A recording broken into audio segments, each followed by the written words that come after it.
starting the stream. Let's go see if this can actually be a thing.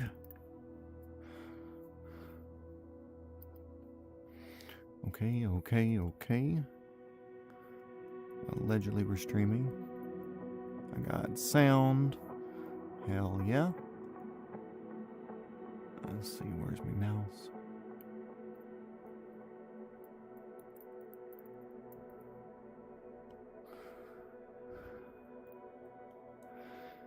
Okay, welcome back to Microsoft Flight Simulator 2024. Today we are starting up in Skagway, Alaska. And we're gonna send her all the way up to Anchorage. Where's my water bottle? There it is.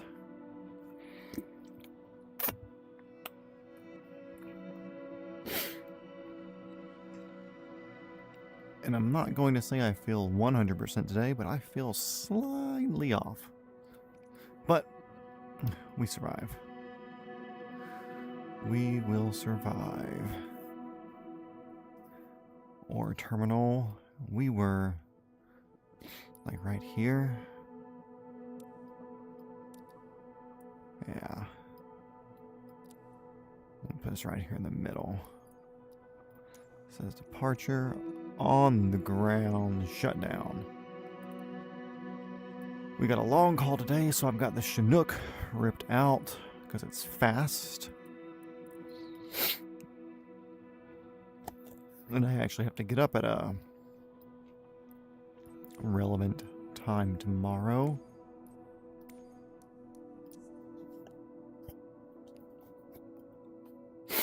So, yeah, we're gonna be scooting.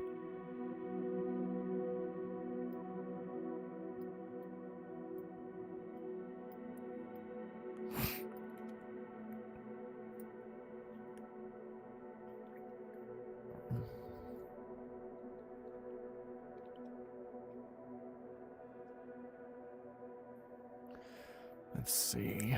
Come on, load me in. Also had some weather today, so I wasn't sure if this was going to be a thing. This is cool. There's a little airport behind the main airport because they have water runways. We're gonna just do it down here on the ramp. Set as a right or a fuel box thing.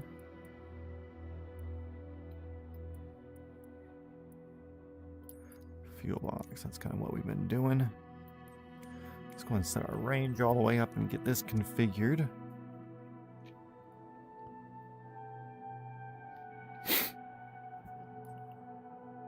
Oh, let's see.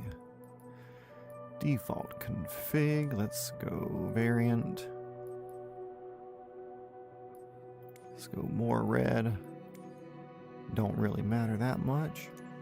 Manage fuel. As much as you can give me. I said...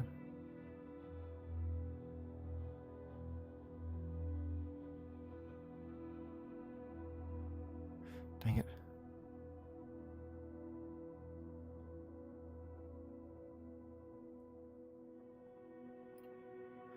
Pretty close. Still not going to be enough. So we're going to throw in a few stops for us along the way. Now I've got my phone here with Google Maps because it's a bit faster. I believe our first stop will be here-ish. At Yakut. Yakutut. Something like that. I believe this is the one. We'll wait for it to load in so we can make sure, but it's a 2-runway paved, relatively nice airport. 3 watching now. What's going on, Mr. Third?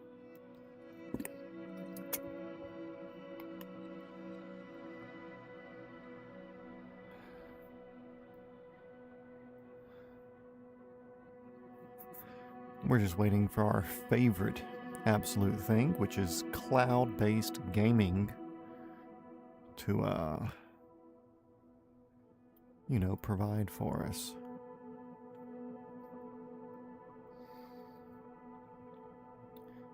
Looks like this is indeed the droid I am looking for. 11, 20, yep. So we'll call this add. I think there was one more up here that I wanted to smack before we went over to the east of Cordova. Mudhole? What? Is that where we're going? Yeah, going to Mudhole.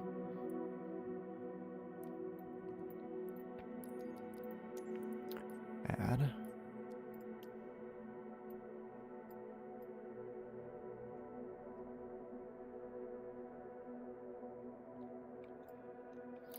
We're going to take it back. What's it? 18 says 6 o'clock p.m. there.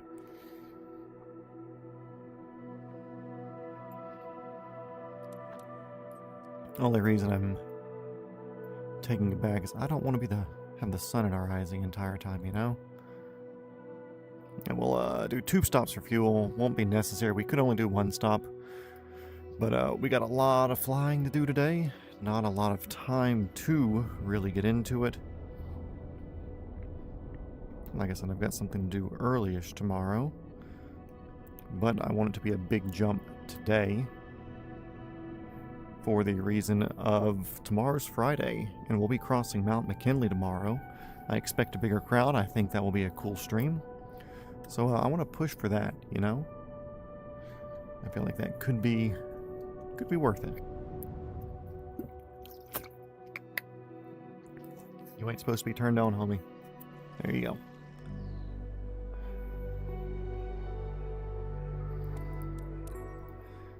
We'll wait for this to load in a little bit because this is a little bit too much of a 95, you know. At least the aircraft's loaded in pretty well. Chocks are done. Engine covers are off. I don't think there's anything else. Look at our little APU hole. One of my friends I follow on Instagram, I believe it's Chad Hallstad, is a Chinook pilot for Rotac. And he posted a video of a spider web in the APU hole. That's what I'm gonna call it for now on. It's now known as the APU hole. Sorry guys. And let's get in. The door closed behind us. Yeah, because that's technically the door there. Chinook kind of puts us in place. What is up? Okay, do we checklist it? Yeah, let's checklist it. We're a bit more official now. Pre-flight, probe, engine, wheel chocks done. Pre-flight, doors, parking brake. On cyclic, pedals, collective, good. Battery switch on, all instruments check. So our battery is going to be right here. Instruments look like they are instrumenting. Altimeter set. We're just above sea level right now. 100 feet or so. I don't want to do the weather. Cool, we'll call it good enough. Condition levers were at stop. And sorry if me not doing the altimeter bugs you, but sometimes when you do the ATC, it'll leave you on that channel and there's no way off of it or whatever, and I just don't want to mess with this thing here.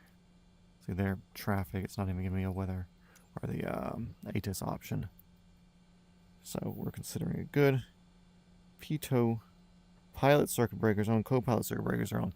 I don't know why they would be off, but You might be wondering, they're all right here, and they're all poppable, fun enough. I didn't think I hit one. I kind of hit my hand on my... But they all look like they're up, so we're good to go there. Starting engine, APU start on, APU gen switch on, when available, and fuel pumps on. So we have our APU. Let's see. APU on, APU gen switch is on, fuel on.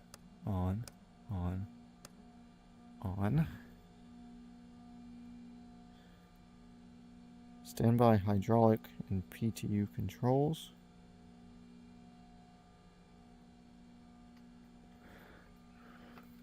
I believe these are over here. Let's see. Power transfer on. I don't know about standby.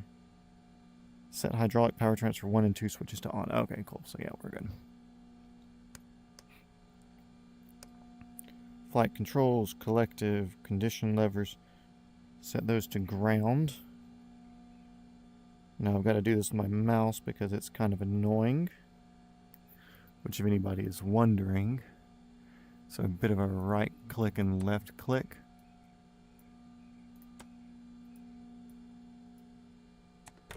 And that's the wheel.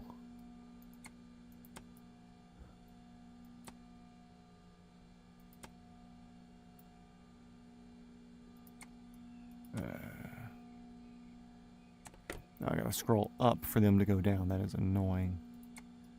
Out.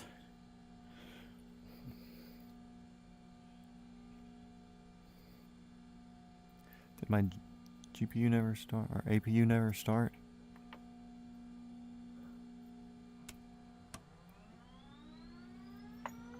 Because I want that running.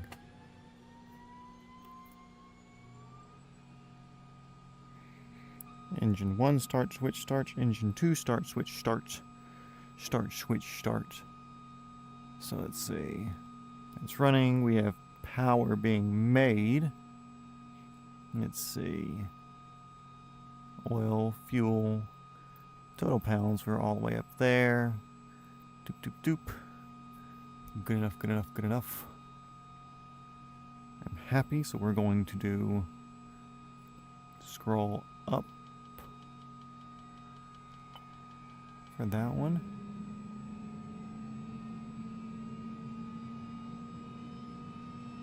Once that clicks off to the center. No, I want the other one. There you go.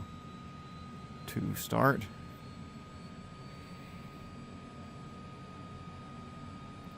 Generator control switches on.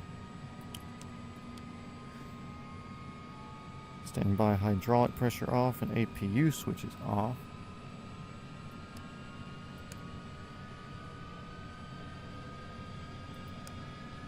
Off. Off.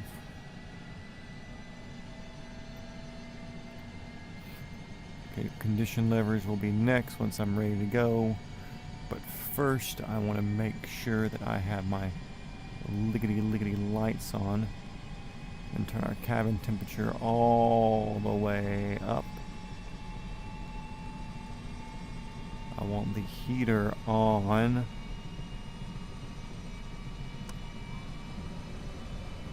Okay.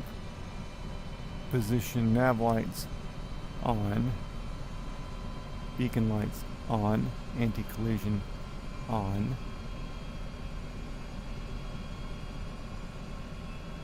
Those lights cool, that's cool, that's cool, that's cool, don't care, don't care. Da, da, da. I can turn the APU generator switch off. Cool. So at this point, once I move these condition levers down by scrolling up, and then click and right click, scroll up, click and right click, those are locked into place. We should be good to go once I get my rotor speed built.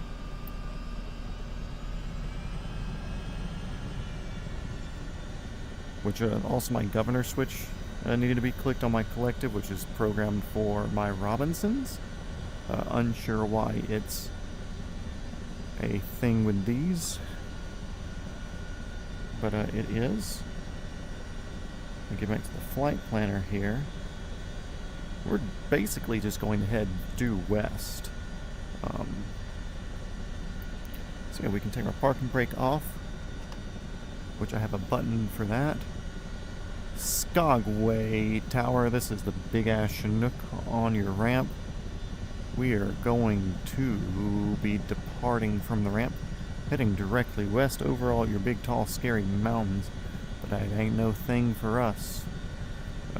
Big ass Chinook 42069 for Skagway Tower.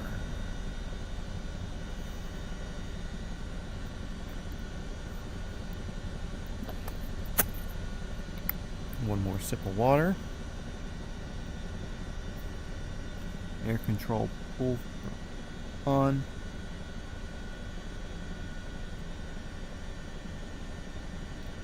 Ooh, defrost on. I like that. That's going to be key. So we are basically facing west now. We'll go and turn off our brackets. I have a button for our, I don't want to call them cheater brackets. I have that available. Now we look at our rotor speed here. We are in the green. We'll use a laser pointer so you can see. Rotor speed's in the green, engine torque. Everything else seems to be in the green.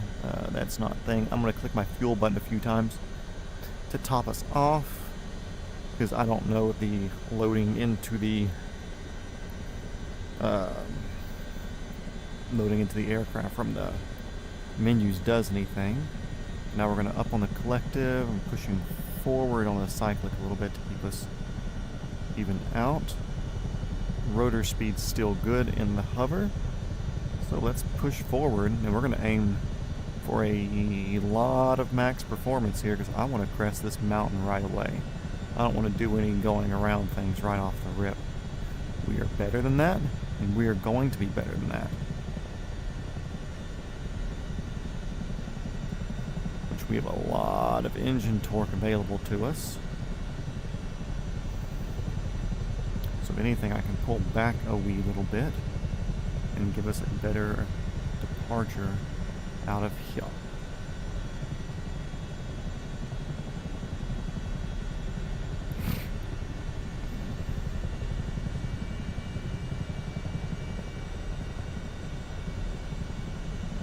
We're still moving at 70 knots forward. This thing is a missile.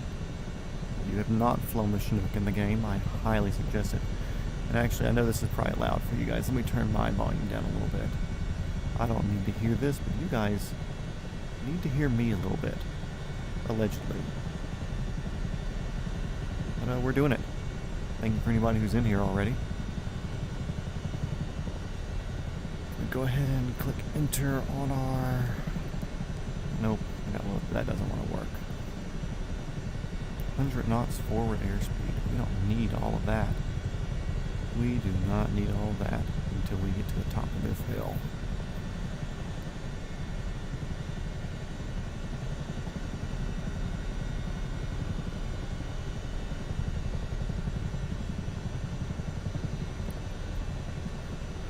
I mean, they say the MD-500 is basically like putting on a jetpack, but I feel like the Chinook's like putting on a rocket ship. Just with the available power, just to send it straight up, you know. Okay, now let's get into it. Pushing forward on the cyclic, and we are going to build our airspeed up. Man, if we can cruise at 150 a day, we are going to be set. Also, not sure if I have one thing turned on that I need to have turned on.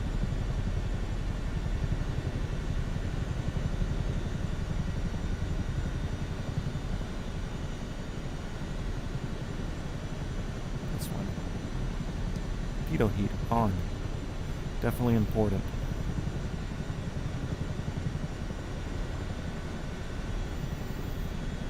I know usually, depending on the aircraft itself, that will be a warning light, in your grid there. But apparently that's not so much a thing in this. Man, this is... I don't want to say weird, but the vastness of this mountain range that we're kind of pointing at here. Where, I mean, like, we're already...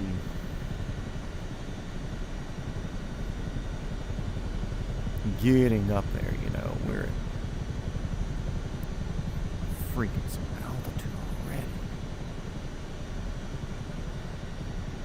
But it's like you would think, like, a horizon like this is flat ground. But it's not.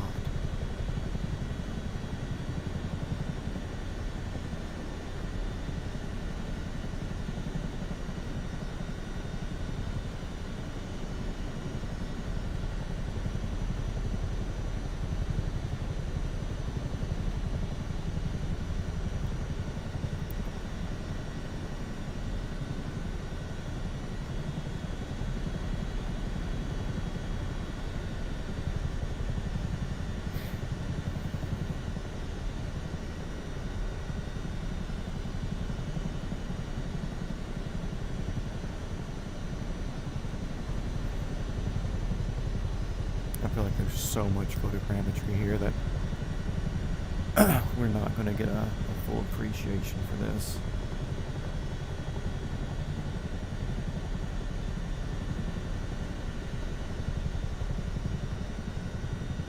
I mean, we are just barely cruising.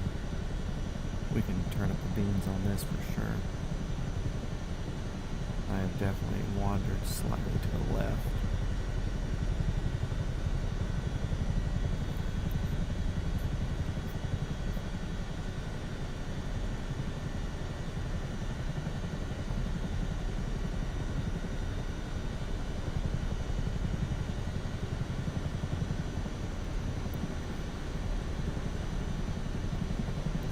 Too, like, these are small fry mountains. These are fucking nothings as far as mountains are concerned.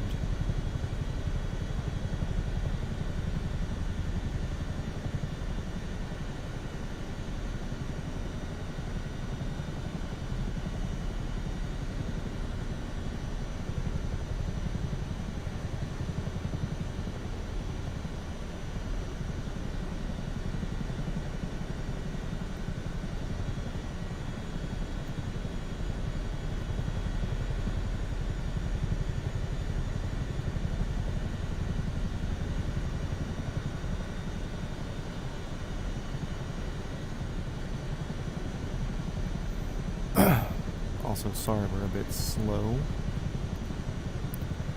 And when I say slow, I'm not talking about our airspeed. I'm talking about commentary. Not much really in chat right now, so not much to talk about.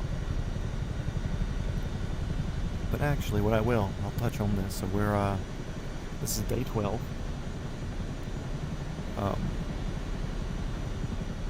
And with it being day 12, actually, here's something I need to see. Did I change that? Yeah, I did. Cool. With it being day 12, we're now almost 2 weeks since the beginning of this entire journey. And something I did a couple of days before we started, I released a video. And that was flying around New York City. In the Bell 206L, and that happened to be the day of, or the day after, once it was the day after the accident with the New York City tour helicopter, which was a Bell 206L, and I don't want to say we made assumptions, we made some educated guesses on things that would, a little bit more information has come out that kind of leads to something else that I didn't even think of.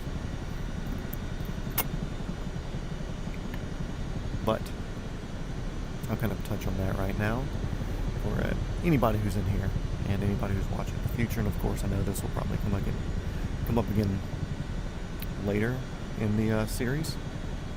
But we can go and update on things that we know now. So, I believe before, when I had mentioned it they had yet to even pull the rotor, engine, all of those things out of the helicopter.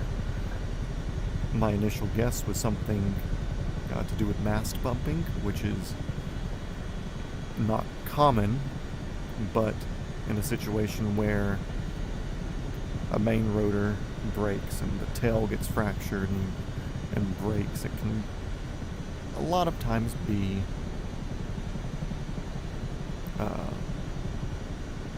blamed or traced back to a thing called mast bumping, which is an issue, but an arisable problem with two-bladed underslung rotor systems. Now that it was pretty much the day after they pulled the engine, transmission, and everything out of the water, but my guess was that mast bumping happened, caused a separation of the mast, or a breaking of the mast, which allowed the main rotor to slap the tail, severing the tail off, and the resulting vibrations and stuff from main rotor damage caused the mast to break, completely allowing the main rotor to come off, and the tail, of course, would have been snapped off with that initial hit. But now they've pulled out the main rotor, engine, transmission, and it was all still attached to each other, which was, I don't want to say the big surprise, but that leads us to probably the now most viable option, our most viable scenario. There's a thing in helicopter engines, transmissions, drivetrains called a sprag clutch, and what that does is, if your engine loses power or locks up, it allows the main rotor blades to still turn, allowing the pilot to perform an auto rotation, which is how you land a helicopter without any sort of power being fed to it. And now that isn't what happened, I would assume. My guess with this would be the main transmission and everything had some sort of failure where it locked up, where the sprag clutch was no longer effective, and that inertia hit from the main rotor spinning at whatever the operating RPM is, put enough torque on the body to put a fracture and a bend and a break in the tail, and to sever the entire drivetrain off of the top of the helicopter. Which, with what the damage looks like from just the few pictures that have been released or posted from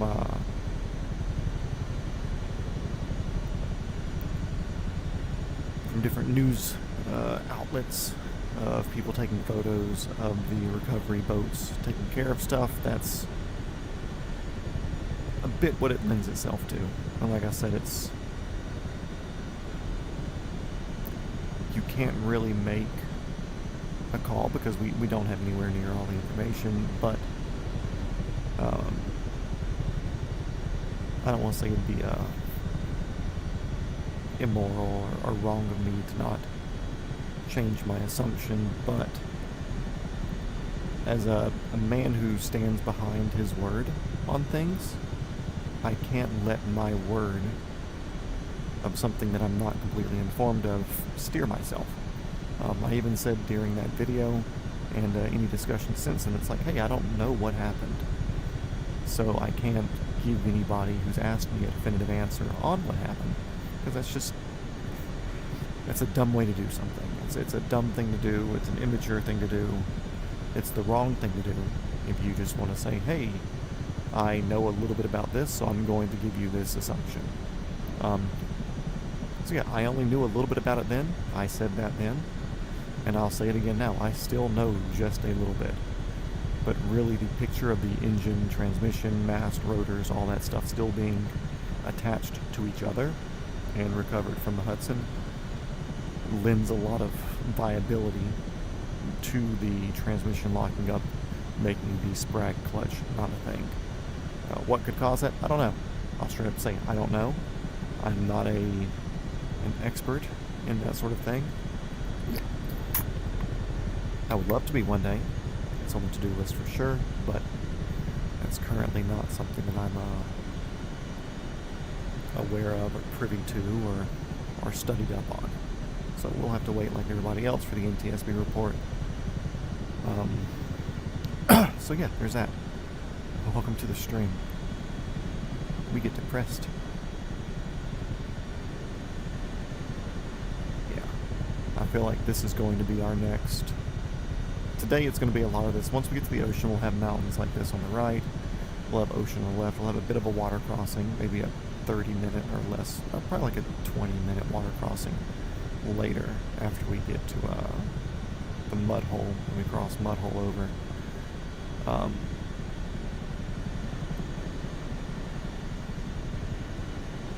But for sure it's going to be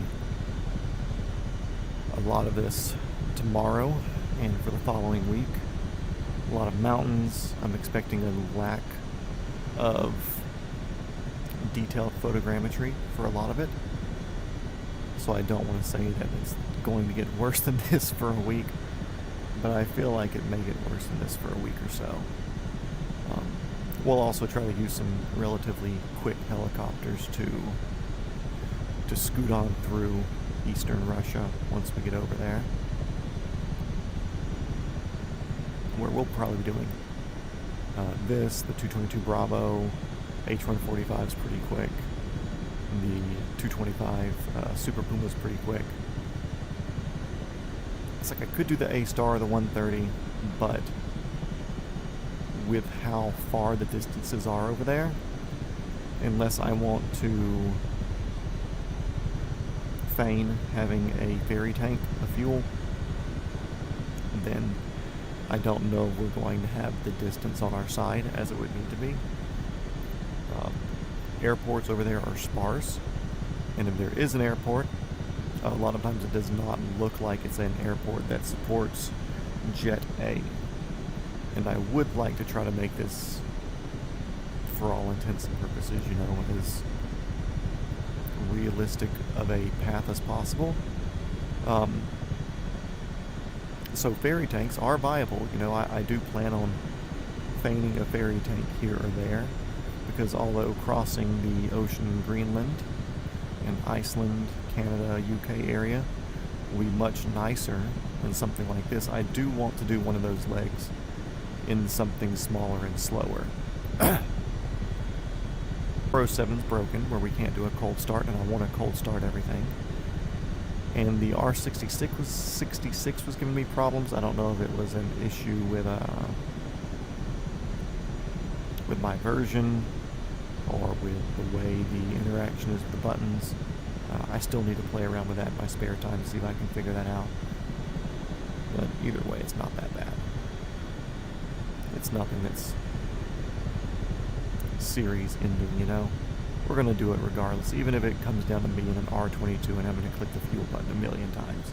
I will make it around the world. That's not going to be an issue. I'm stubborn enough to sit here with an R22 to do it, so.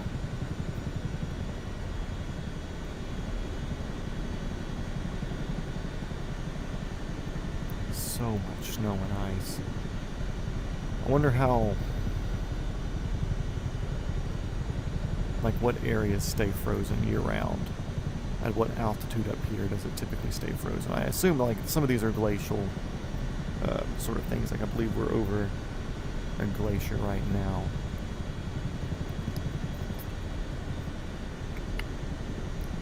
But I am curious what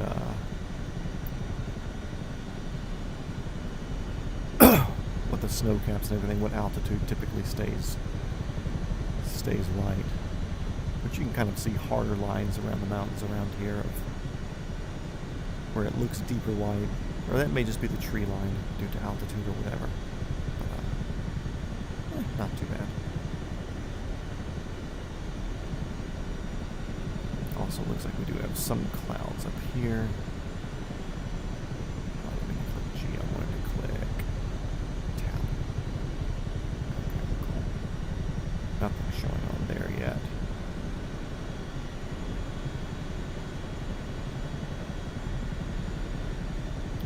We do have some storms ahead. Doesn't look terrible though.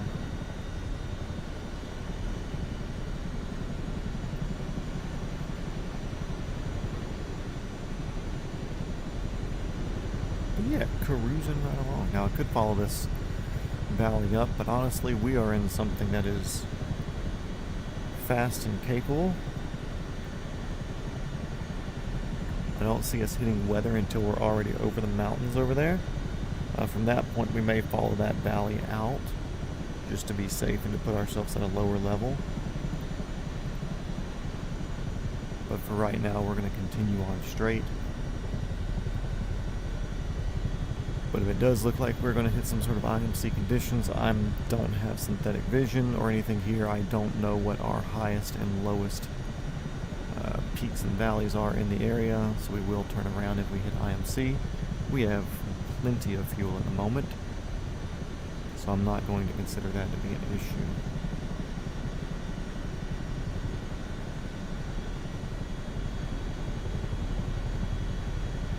That valley just extends. Imagine the amount of bears out here. I think I said that about Victoria Island as well. But something it's unique, I guess, to think of. But it's like, I know how dense like deer, wild boars, of course squirrels in every tree and stuff where I live. But I'm curious what the wildlife density is in a place. Like, you go out to the Midwest, let's say you're hunting elk or something similar. You've got to look around a good bit. You know, like, you're not seeing bears around every corner. Just like I assume you're not seeing moose around every corner. Here, although mooses I've seen more consistently than any other large animal whenever I'm up north where mooses and bears are a thing. I've seen signs of bears, never seen one in real life while backpacking or camping.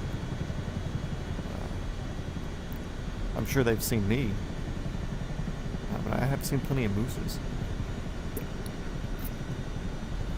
And mooses are terrifying.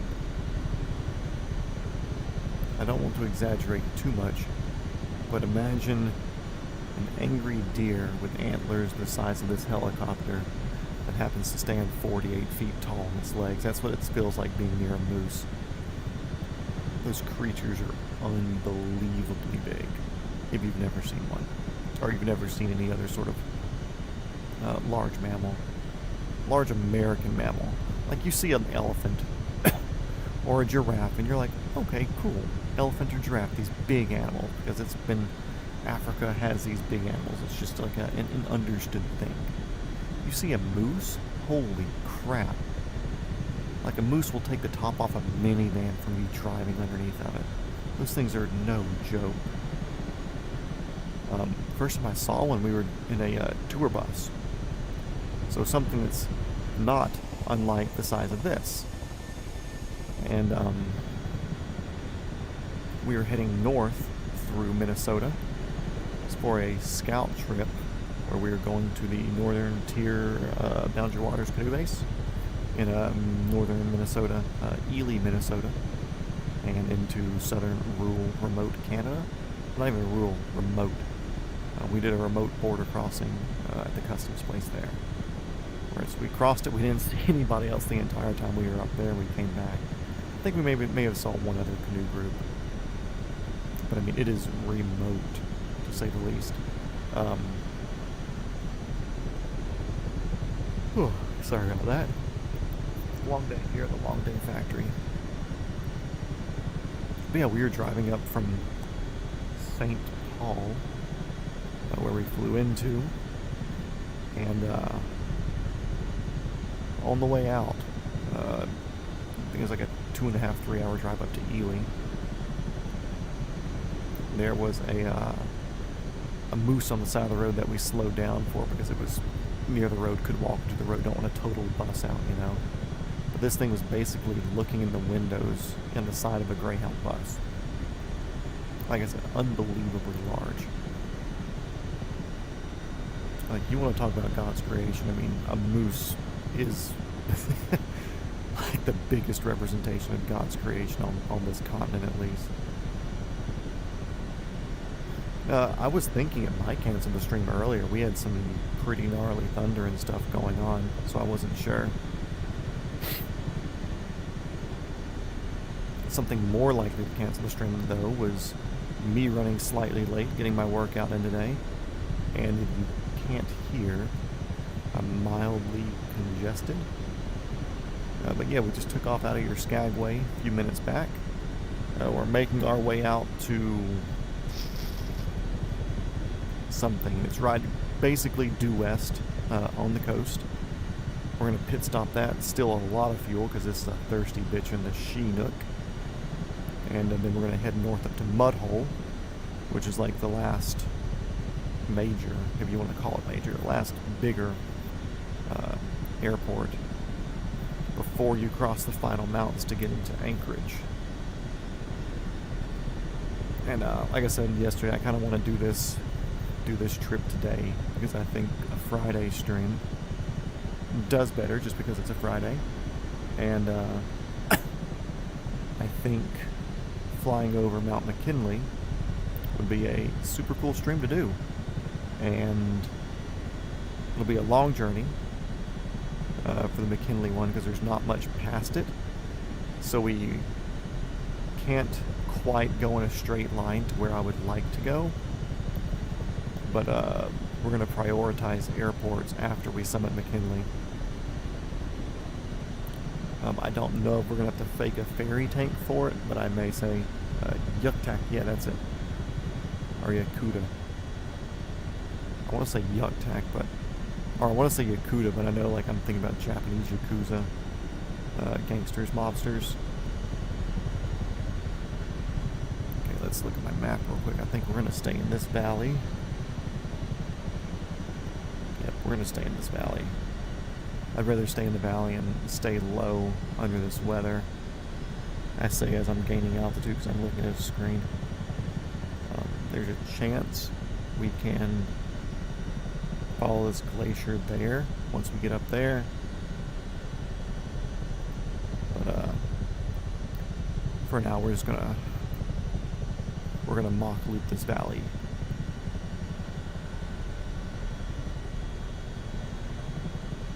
Let's lose our altitude. Let's get down, down, down, down, down. 1,500 feet a minute dropping.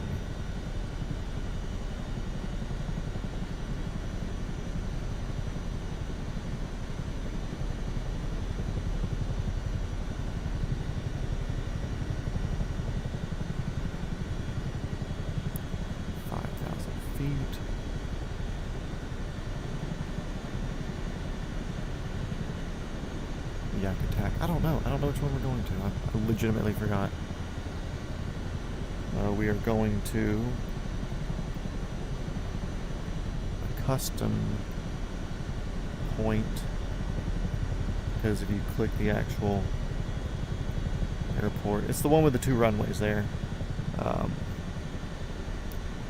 Papa Alpha Yankee Alpha is what it looks like, or YAK on the sombrero.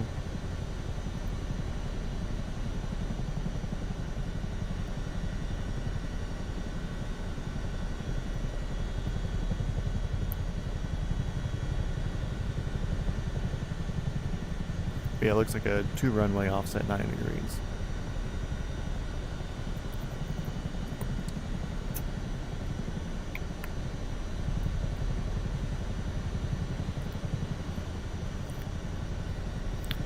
Yucky tacky.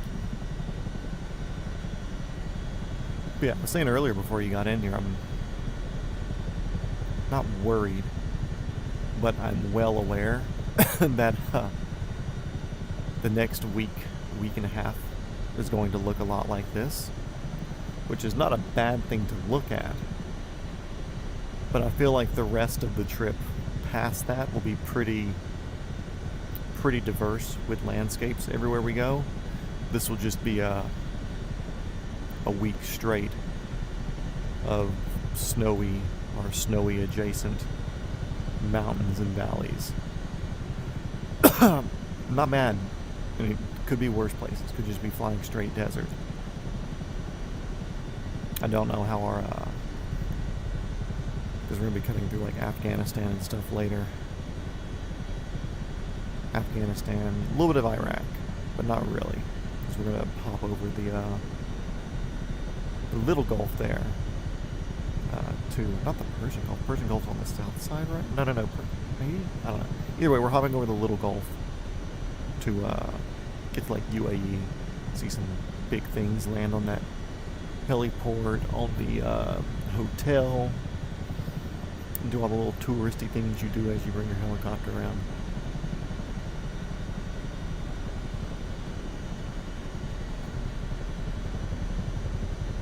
Japan next weekend, I think maybe Sunday we'll hit Japan. Because we've got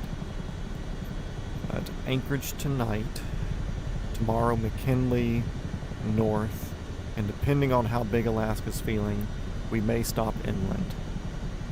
Because I can't physically comprehend the size of Alaska in relative terms. But optimally, I would like to make it to, like, kind of the western coast of Alaska. Then we have, like, a water crossing to get up to Nome. Potentially, maybe, we may stretch that. But once we hit Nome, so that's, let's say, optimally 2 days to Nome. 1 day for a crossing a little bit. And then 4 days down the coast. Okay, yeah, so about a week. So yeah, next week in Japan.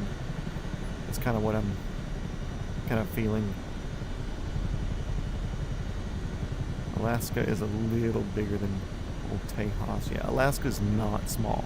When you look at, like, a size of it thing, it's massive. But it's also, like, I don't want to say,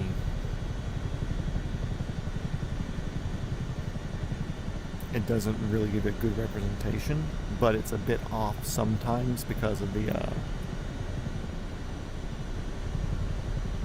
gonna hang left here, so we'll cut this thing. But, they show it with its tail and its wiener. So, like, you get the bit that we're on right now that kind of goes down towards Juneau, and then you also get the tail that comes, the island chain. So, like, they always put that up, and it's like, man, Alaska's the size of the entire country. So, like, I always feel like Alaska's the size of the entire country. But, like, the main landmass, if you were to get rid of tail and wiener, then you would be like, okay, yeah, it's Texas times 1.5, I think. And across the state today is not that big of a deal. I mean, I feel like Vancouver Island, that one that we did, or the one we did yesterday, was pretty long. So, I feel like that's comparable.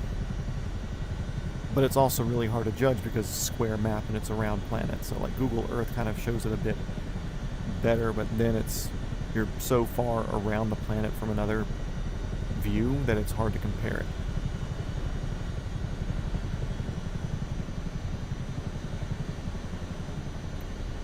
Follow this to the right. If you go down out here, nobody is finding you. Unless you have satellite tracking going on with this thing. Like, there is no radar or anything on Earth that knows where you are at right now. Unless you're above the mountain level.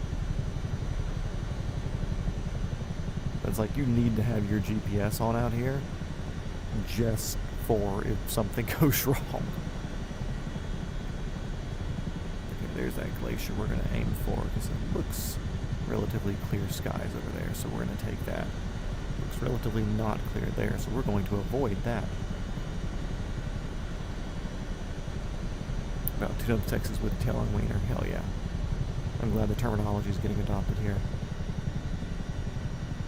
Why am I gaining altitude? I want speed. Also, we are cruising at like no power. We are cruising at like 35% engine torque. Trying to fucking hypermile a Chinook like an idiot. I'm not paying for gas.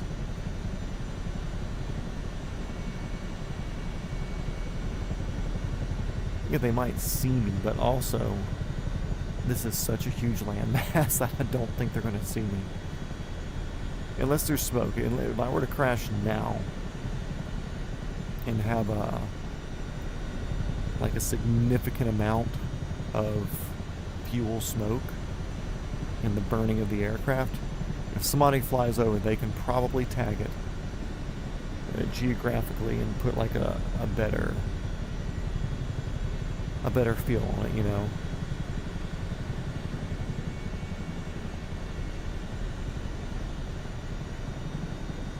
Yeah, you're welcome. Telling Wiener. And I'll be honest, I literally just came up with that. I've never heard that before in my life. I was just like, well, it's got one thing that sticks out one way and a tail that goes out the other way. I said, okay, cool, tail and wiener. And then we'll say the two tails of Alaska, because I'm not telling you two stories.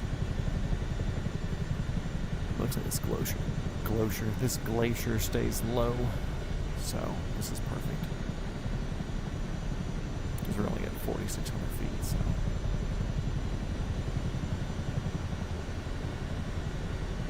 So, how you been? You survived all the storms and everything today? I know it was patchy. Like, we had thunder most of the day just because all the little cells were popping up around us here. But we didn't seriously get any rain. I think we had a little sprinkle here and there. But we didn't seriously get any storming and stuff until like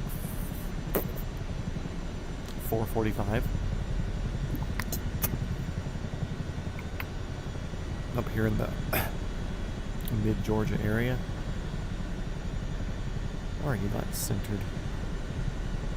Centered on aircraft. There we go. Dude, also, glaciers are fucking wild.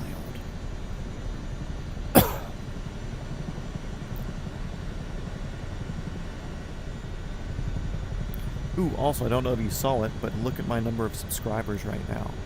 We are an airplane. Literally.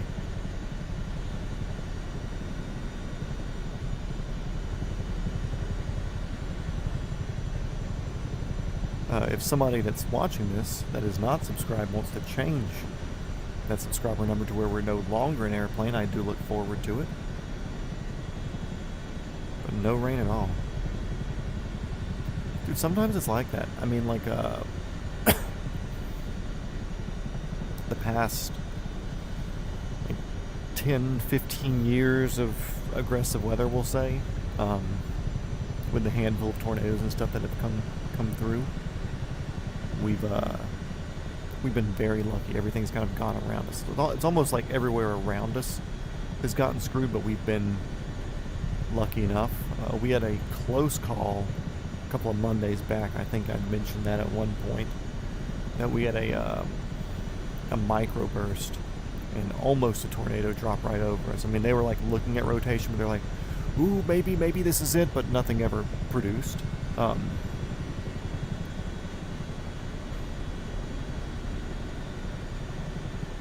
You're an A330? Hell yeah. If anybody's not subscribed to Georgia Plane Spotting, go do it. That's my payment to him for being a super fucking solid mod. He hasn't had to ban anybody yet. Don't make him do that. Because his banning includes him showing up to your house and physically torturing you and sexually assaulting you. But super solid guy, been here for all the streams, so if you're not sub to me, sub to me. If you're not sub to him, definitely go sub to him. He's got some cool videos in the works coming up north to Atlanta and PDK and all the little areas up here, so look forward to that. You are not too nice to me. You don't ban, you just remember their name. We've got enough altitude right now. I see this. As long as we stay at 6,500, we're good. Even if this cloud develops a bit more, we're clear out to the ocean at a 2-4 heading at 6,500 feet. So we'll keep this for now. Save ourselves a couple of minutes of tooting around that little hill.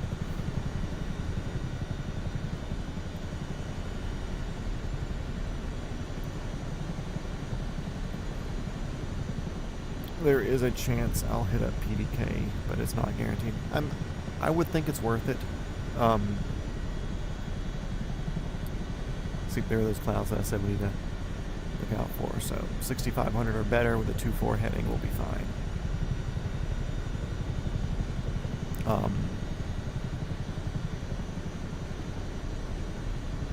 Yeah, PDK, if you can pull it, I think it's worth it.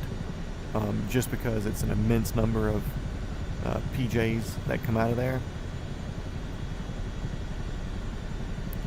If we are IMC right now, boys. Holy shit. It's a fucking feeling, I'll tell you that.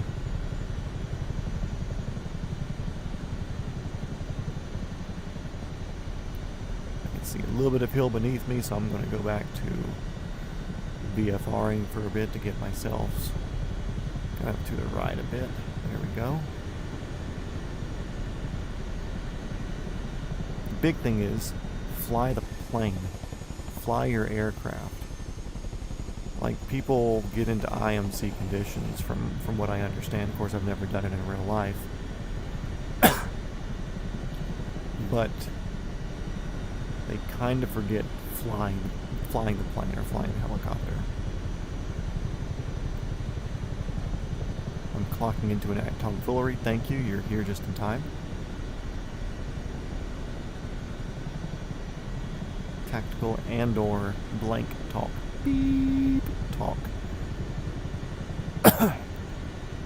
Yeah, you brought up Neomag today, dude. Like, I think I've seen their name once in like a picture of one of their products, and I was like, okay, cool, that's something I'm never going to use.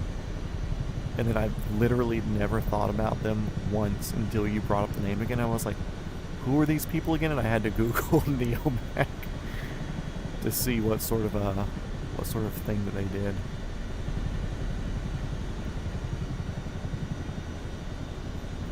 Also, speaking of clocking in, guess who texted me today? I mean, you can probably guess because there's not many people that we have as a mutual acquaintance that would classify as a clocking in sort of thing.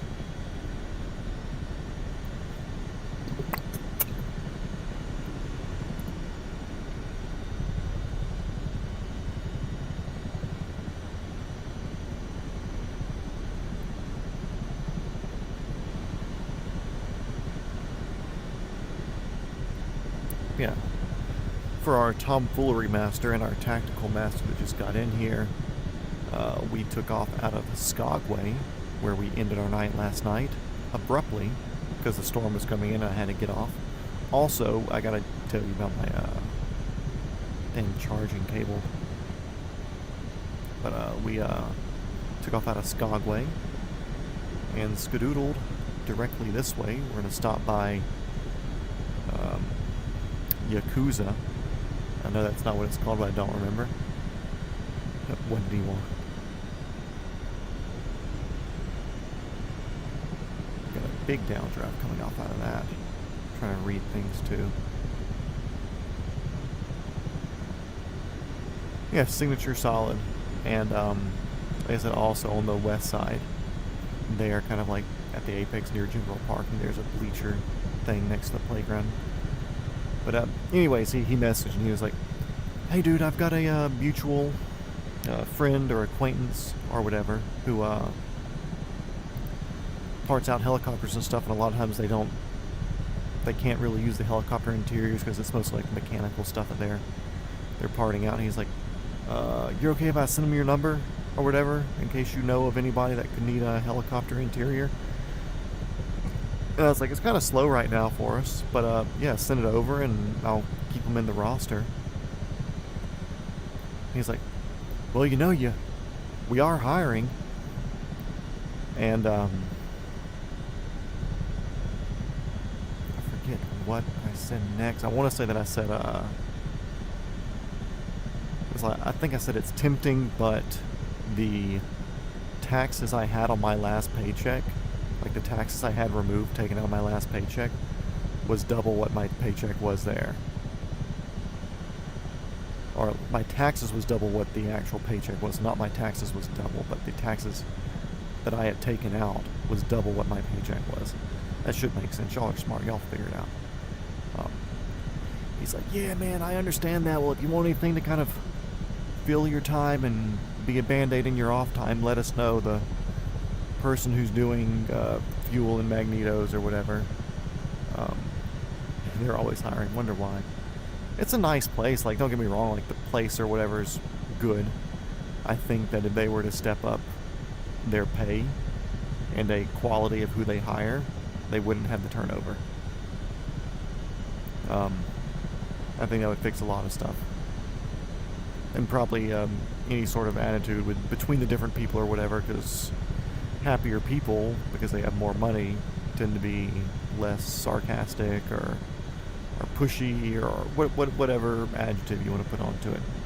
But he's like, yeah, she's going to be taking a couple of months of leave here soon, so if you want a Band-Aid to fill your time, let us know. And I was like, dude, I can give you a number, but it's going to be unfair to anybody else who's been there. He's like, yeah, dude, I get it. It's not going to, for the position you'd be in, it's not going to be that much. Like, I don't think that I couldn't get the full rate out of it and be like, hey, I want the full shop rate, 26 an hour, whatever it is. There's no doubt in my mind that I could just name that and they would say yes. But, that still also just limits me to like $800 a week after taxes, which is good, but it's not good. Like, just the taxes taken out of my check this my last week on Wheel Trent was like $1,700. So it's like, okay, cool. It's not worth that. Although I have reached out to a few Part 145s kind of in my area that are closer to me to see if there's anything I can get in there. I don't necessarily want to do the tech stuff unless it's something cool like engine rebuilding, then I'd think about it. But I would consider doing like sales and support and more administrative side and the development side as well, because I mean, I don't think you need to be a repairman to help figure out the development of processes to do an overhaul. It doesn't take a repairman to read a manual and to dissect information and figure stuff out. It takes a repairman to sign it off and do all that.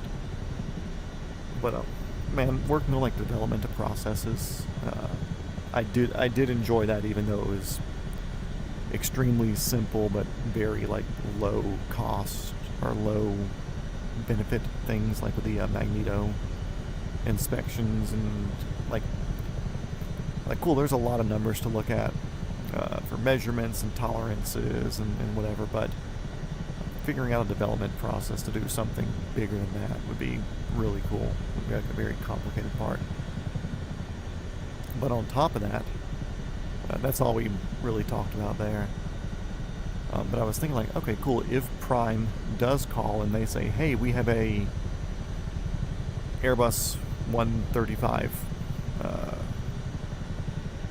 airframe, or like just the body, because I assume they're going to sell the tail boom and everything off of it. But it was like just the body and like seats and like it's glass cockpit, so I'd have to make my own screens or whatever. Like, I obviously don't have the money to buy an airframe for $50,000. If I did, I would be flying helicopters right now in the real world. But I don't, so I'm not.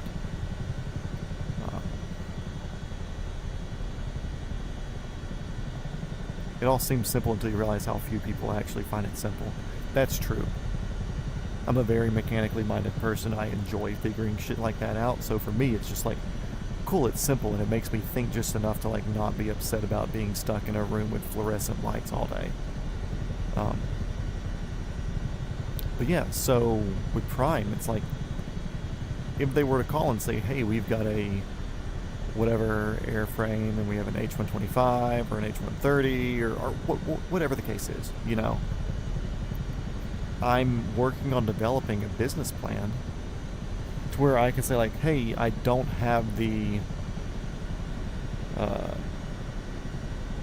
capital right now to do it, But what I do have is a trailer that I can mount that on, and I do have a covered garage that I can park it in and get it out of your hair. And what I can do with that is effectively say, like, hey, I'll do this.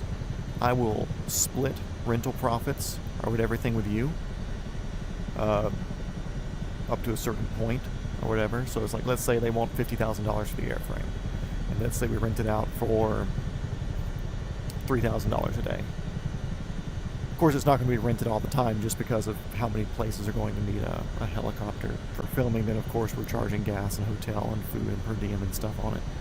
I guess like, hey, I'll take all the extra on top of it to pay me and to pay the bills for moving it down there. But all you have to do is just let me have this airframe, and then I'll give you 50% of the $3,000. So $1,500 a day they get the room back, and I get a free business out of it, basically, because I know people. I'm also working with a few people who are writing stuff. So I can say, hey, if you want to write this into your script, I have the perfect fucking thing available for you to write into your script. Yeah, I'm working on figuring out dollars and plans and whatever else to see if it's something that I can throw their way. That doesn't look like Alaska anymore. Are we back in Idaho? Actually, yeah, we shuffled back over to Missouri, actually.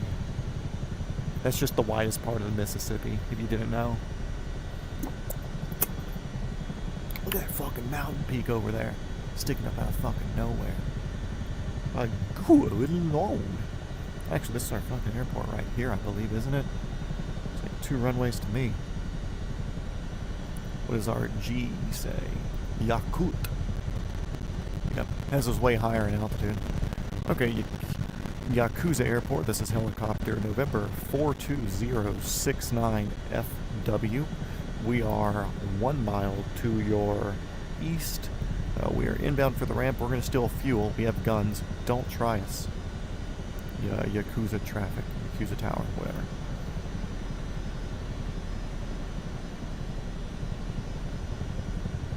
So we're lowering the collective down. We don't necessarily need the fuel, but Alaska is unforgiving.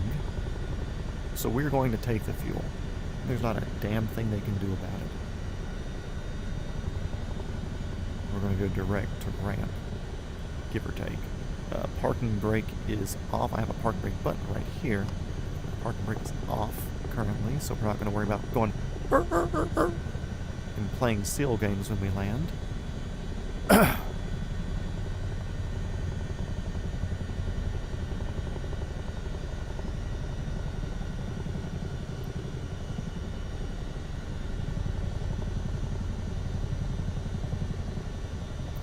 See where we want to go. Do I see a fuel box anywhere? Yeah, it kind of looks like it on the corner there.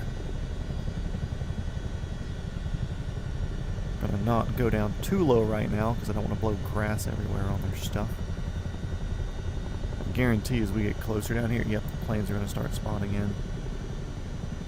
So sorry guys, I'm gonna kind of blow you around a little bit. That's just because you're parked in the wrong place. They should have known I was coming. I kind of filed a flight plan.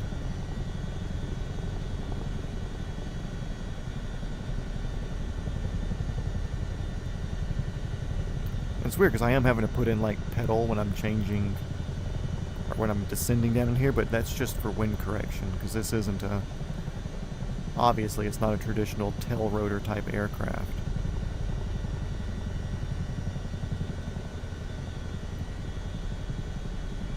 Okay, we're getting close now. Fighting that little ground effect cushion. Lower, lower, lower, lower, lower.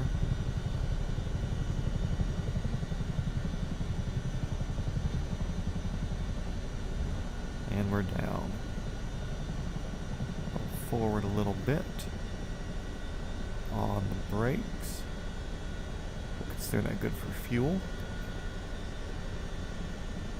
Let's see. Okay, we're caught up on chat at the moment. So we'll give ourselves a little fuel tick. And our counter right there. Look how quick this thing's going. 6,885 gallons, or pounds. It's burning like 1,000, 2, a pound every 3 seconds. 20 pounds a minute with only like using 20% engine torque. Unreal how expensive it is to fly this thing. Holy crap. Oh, and I mean, you couldn't see where I was looking. I was looking at the total pounds counter right there. Pounds counter. It's called the logbook of when I go to your mom's house. Anyways. Yakuza Tower, thank you for the fuel. This is November 42069FW. Guess what the FW stands for? Fuckwagon, because that's what we are. We are out of here. Thank you for your donation. We're going to make sure not to blow your little fellows around anywhere, but we're going to get some moving, you know? We're going to start heading this way over the bay.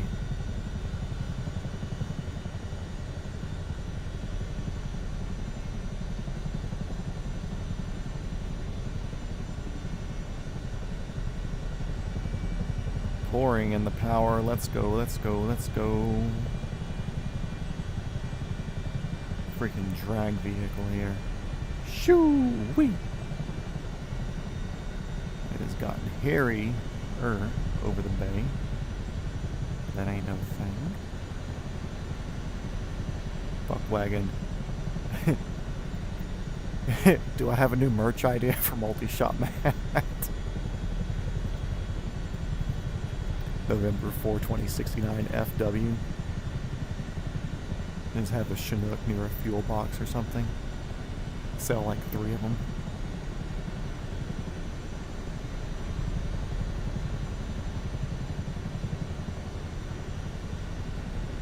Kind of foggy here. Going across just a bay. So we'll mind our instruments.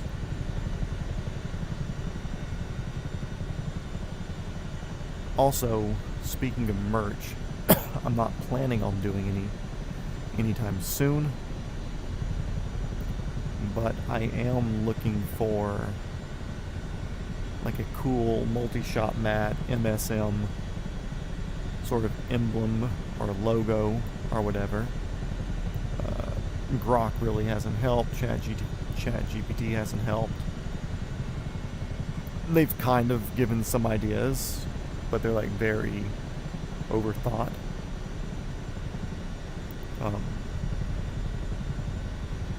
So yeah. But since you don't know my history, Mr. Plane Spotting, I used to run a ridiculous t-shirt company that sold a whole bunch of ridiculous t-shirts. That was one of my tax evasion schemes. I would sell a couple thousand t-shirts a year, but then I would give away and discount enough as marketing to keep the business in the negative, to keep it as a write-off. So it's like, yeah, I end up more or less breaking even, but it was just like a fun exercise of playing with money and moving money around a little bit, and it was like a neat way to learn weird business things that can and can't be done. We need to go more right. What heading do we need to throw up on this bad boy? But anyway, so I had a cool little t-shirt website. And don't ask me, I can't design. Had a neat little t-shirt-y type website. See, our heading is like 3132. But with that, I also met a handful of people who can do design and drawings and stuff like that. So believe me, when the merch eventually does become a thing, other than my moderators getting a free shirt, because I'm not going to make you fucking pay for a shirt because you're in here every day. Like it'll have a cool design and stuff on it. It'll be very neat. I already have some ideas in my head that are relevant-ish, but we'll see. Like I said, it's a long way to get there.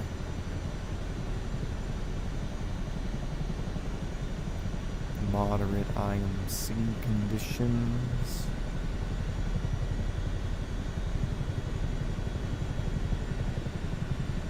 throw some speed in here, see if I can get lower. I am killing altitude relatively quick because we got up to like 3,000 feet there. Because this thing's just got so much fucking power that it wants to sail us since we don't have any weight in here. We are empty. Which is not a bad thing, you know. Maxing out speed there, 160 knots. Lower the collective back on the cycle, kind of slow her down a couple of ticks. And that mountain was visible when we came in for fuel, and now it is gone. Who knows where it is? I mean, it hasn't moved. It's just visibly enjoying its privacy.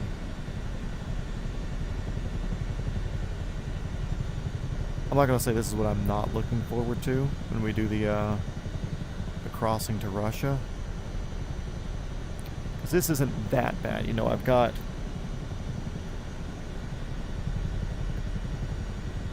some view here of the ground to the right. Like, it's not terrible, you know. Like, I can fly this VFR-ish right now. Not the best, obviously. Relatively dangerous, but it's clearing. And I can handle IMC conditions, straight and level myself, maintain an altitude that's doable. But if we have to do that for fucking 90 miles or whatever it is, I am not going to be talking a lot, and you're just going to hear me going, okay, throw some speed, slow down, a little bit of left tilt, a little bit of right tilt, oop, we're off heading, change heading, and it's going to be that the entire time. And we're going to do that one crossing, we're going to stop at the first airport, and I'm going to sit down and I'm going to log off. Because IMC or instrument flying that entire trip with no autopilot's going to be nerve-wracking. Especially when there's like no glances of ground or anything. Chinook is badass, let that thing, especially the thwomp, thwomp, thwomp.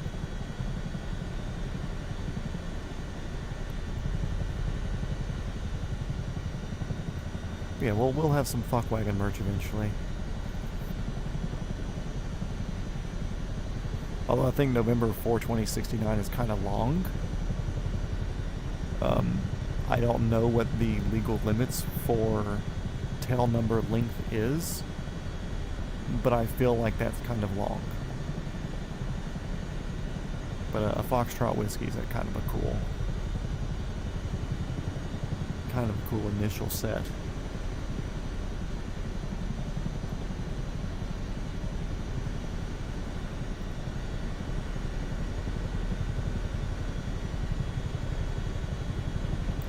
Also, one thing I wish that was in this game would be the K-Max. I think that's a wild helicopter, because that's one of the twin rotor ones, but they're both, it's a left and right twin rotor. And somebody in here, we have a handful of people in here now, can correct me. Yeah, November 4, 2069, it fits, it could do the thing. Our 420 Foxtrot whiskey. Then we just have like a big 69 painted on it as like a aircraft 69 for like a, does this one have a number on it? Like Billings and a lot of these people will have like fleet numbers, or they have like 15 aircraft. They're like, okay, cool, number 1 is this one, and they have it like just numbered, you know, like. So 69 could be the racing number on the side, but of course the tail number, the in registration would be 420 Foxtrot whiskey.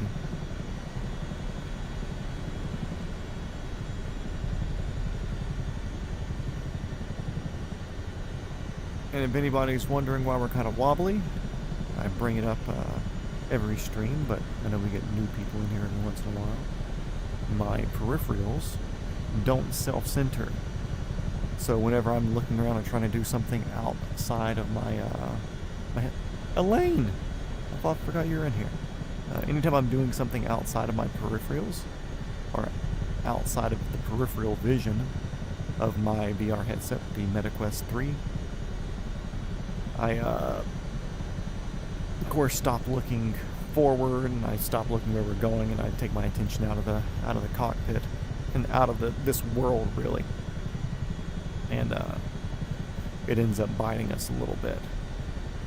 I also don't have a plug-in. If anybody knows whether they can suggest to read chat while flying, feel free to suggest it. I don't know if I'm running PC VR, if I'm running a virtual desktop. I have no idea. Don't ask. Way beyond my understanding of how all of this works. If it doesn't work, I plug it in and I unplug it. Anyway, speaking of cables and plugging it in and whatever, so I had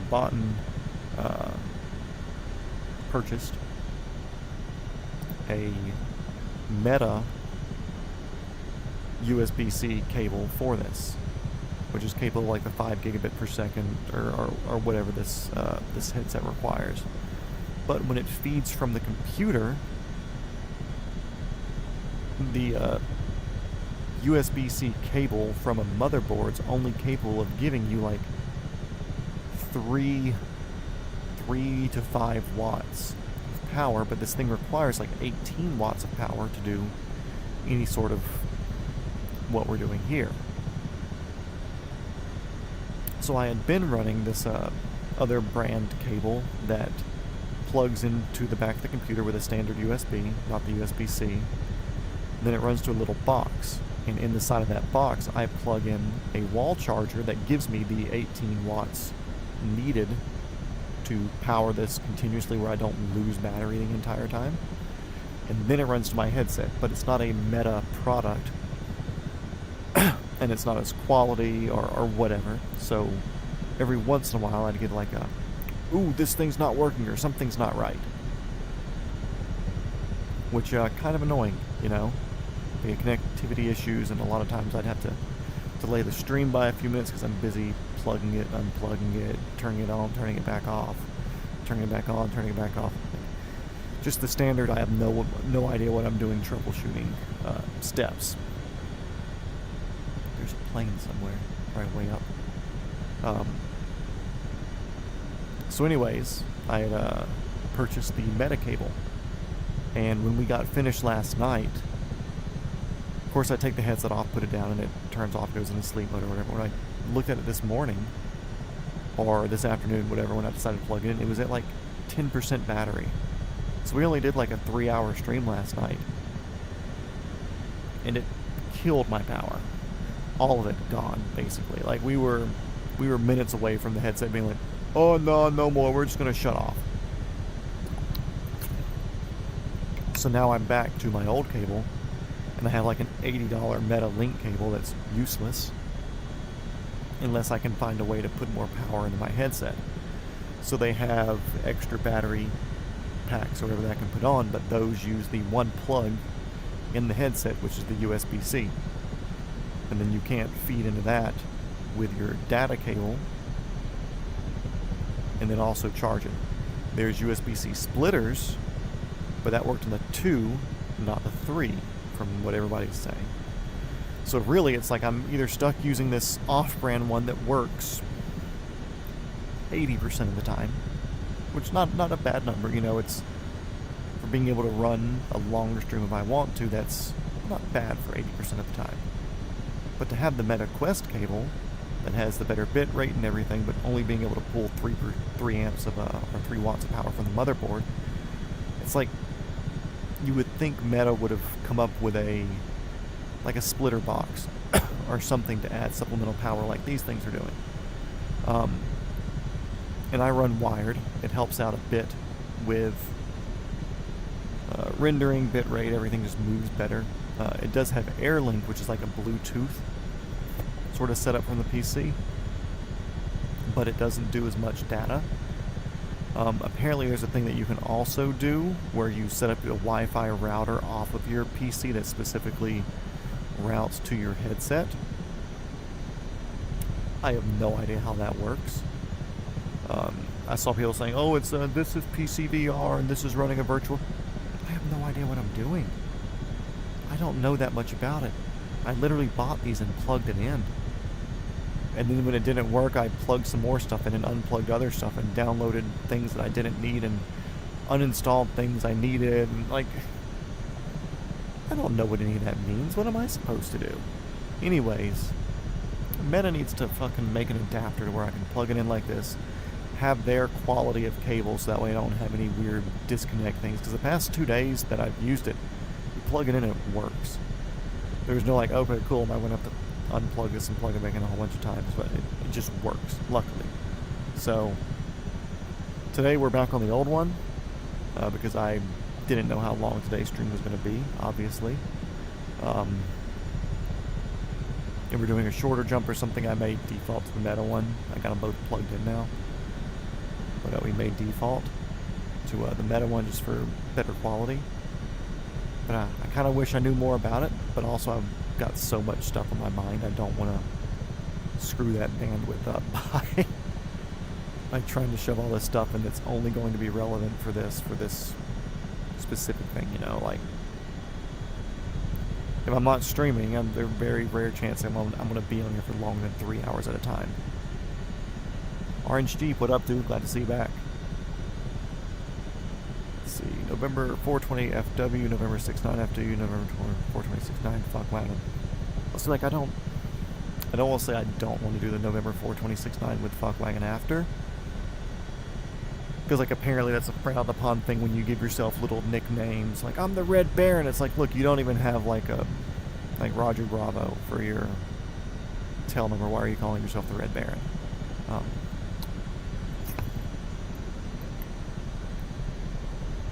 So I kind of want to do one of the other ones. And if we do, like, the cool picture, I have an artist that could draw the Chinook for me. Like, we can make the 69 in there pretty neat. 420 FW is taken by a Cessna 182. At least it's a 182. It's not like a 152. Ooh, Aeromat is taken by the 69 FW.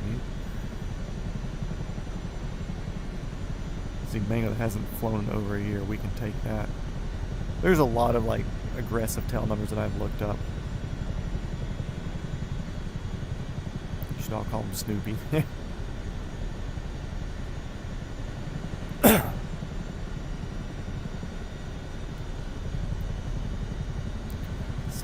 Phone back down so I can actually pay attention. Orange Jeep, but yeah, glad to see you back, dude.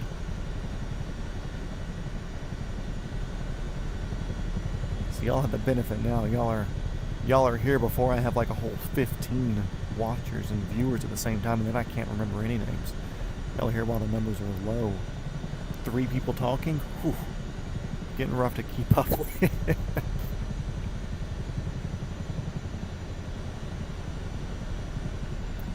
Let's play on the beach a little bit. What do you say?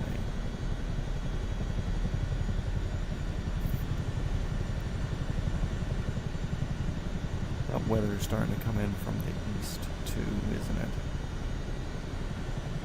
Let's see. Let's go outside. Yeah, you can see some rain off the coast over there. What a unit.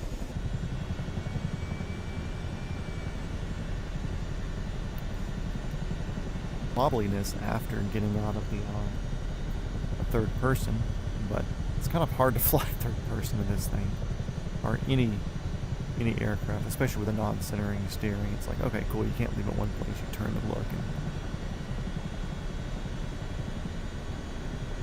make that 4 JK going to bed. Okay, dude, peace. You, Berlin, appreciate it as always.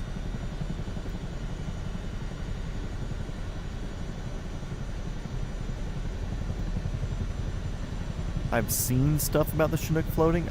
I don't know if it's programmed in the game.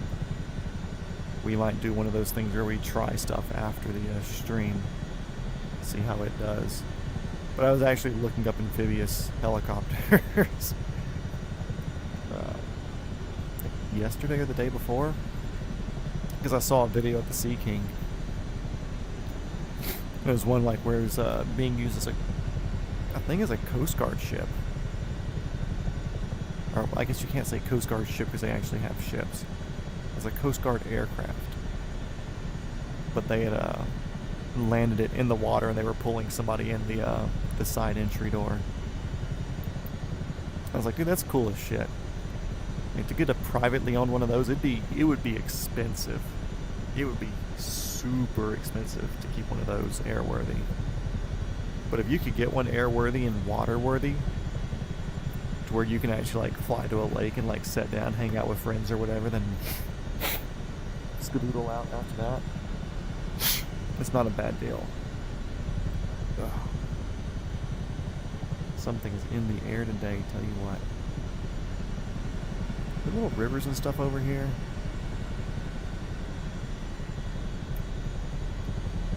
I want to see this place take an entire tsunami and just soak it up with the trees.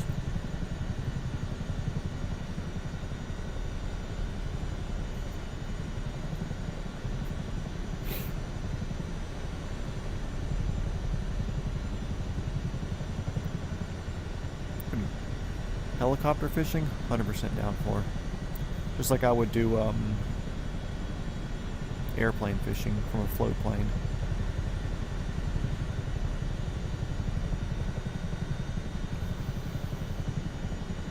Yeah, I've actually looked at because I've mentioned it, my plan is to buy an R22. I think that'll help significantly with being able to build hours and keep the cost down. Because if you can juice the squeeze or squeeze the juice to purchase one, like half-life or whatever, and then sell it with like a quarter life, where you take 500 hours away from it and give it to somebody with 500 hours left, they're still going to be like, man, that's more than enough for like them and like their friend to get commercial, or them and two friends to make commercial out of it. So it's like, not a bad deal if you can find one half-life for a decent price and then just fly the hell out of it. Also, what sort of winds are we getting now pushing me the way it is? I want to see if I can fly more level. It's going to take more pedal to do, but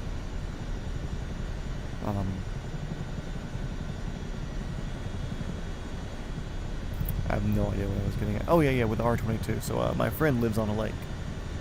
And I know they have floats and stuff, but you're not supposed to really land with the floats unless it's an emergency. The only time that you're supposed to put a helicopter in the water on purpose where it's not an emergency is if it's something like a Chinook doing a floating exercise or a Sea King or whatever. And I think one of the European companies, Connor, they're making like a small 2-seater turbine helicopter that's amphibious. Looks sick as shit. I'm definitely into that. If they can get that approved over here, or at least like experimental to where I can bring one over, that'd be damn cool. I would 100% fuck with that. Chuck's back. Nah, just glad you're here, man. Lurking's better than not here at all. Glad you're here. But yeah, the little Connor helicopter looks, I want to say it was either a 2 or a 3-seater, because it kind of had a pointy nose where it could have been just like one person in the front. I don't know. But anyway, little turbine-powered amphibious helicopter. So I've been looking at that because it's like you see the. Also, I think the little experimental, the Mosquito XE, has a float model that you can do. But I kind of want to take friends up, and Mosquito XE is just kind of like too small, and for me living in the middle of nowhere, it's not exactly a viable option unless I'm just like flying it around the yard basically. But it has little floats. But I feel like on a lot of these you're not supposed to land it in the water. It's like, okay, cool, this is here an emergency. You know, you got a little bitty, relatively unreliable helicopter and you're crossing water. You kind of want to have that ability to do that. And then if you land in the fresh water and you put it on the floats and you end up not trashing your freaking tail rotor from the waves getting you as you're letting your rotor slow down, then if you get it removed and paddled to the side, then you don't have to do any major replacement other than whatever your failure was.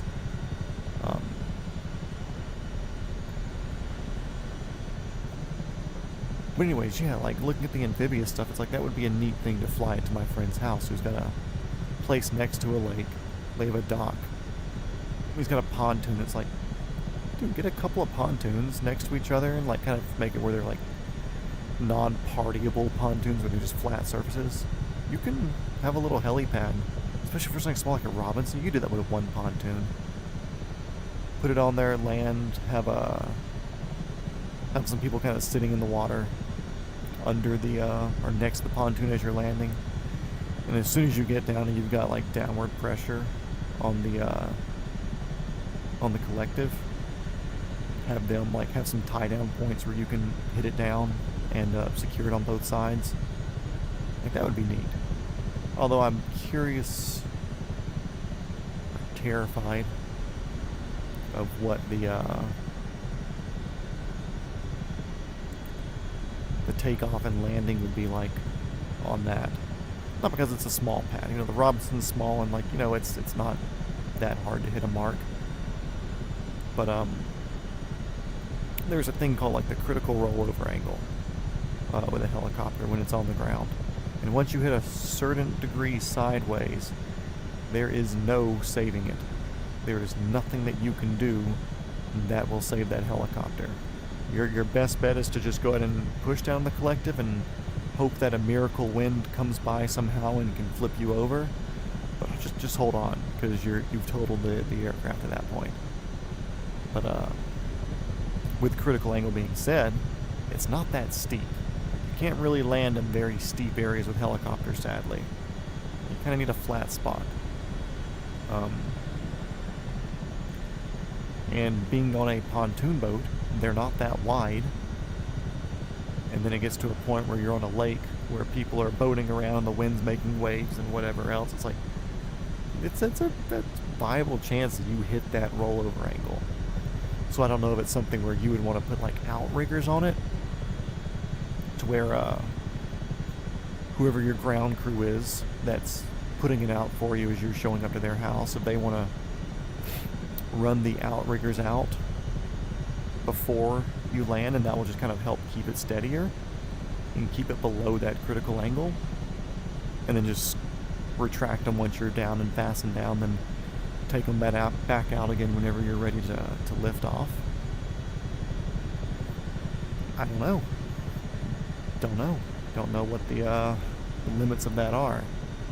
It's like, I mean, Heavy D did the barge for his Black Hawk, but it was a very large barge, because guess what, Black Hawks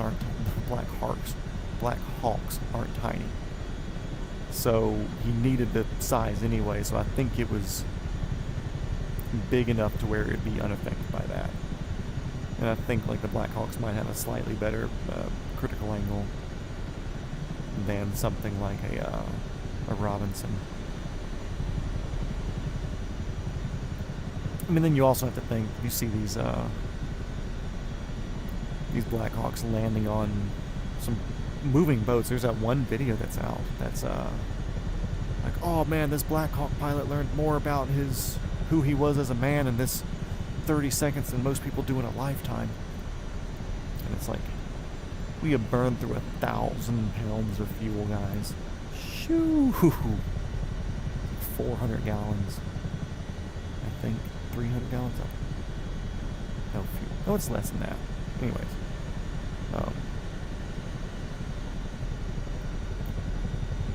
But yeah, so like they land on some gnarly boats. And when I say gnarly boats, I mean smaller boats in like very, very aggressive seas. So it does make me wonder how, if the Black Hawks have a much different angle than also the crazy thing is here we're kind of still going up the coast, pointing this way, and I even have the left pedal in. So we are wind veining decently hard from the right now.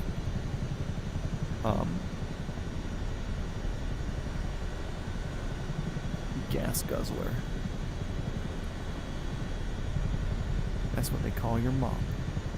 They call me Gas. What's up with mom jokes today? That's like the fourth one I've made.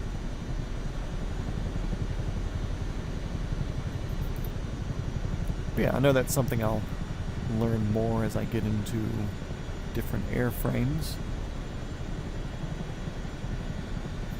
But the critical angle for different aircraft. Now, I would think military ones would maybe be designed to have different requirements for that. I also know that some military aircraft are designed to have more downforce whenever the collective's fully down, for that purpose of landing on a boat when it's moving. It's like the one where you see the waves going up and down. Like once it hits deck and they're able to get it on there, they can, I think the Black Hawk, and I think like the new like NH Industries NH90, and I'm sure some other ones as well, but they have a higher downforce from the rotor system when they land.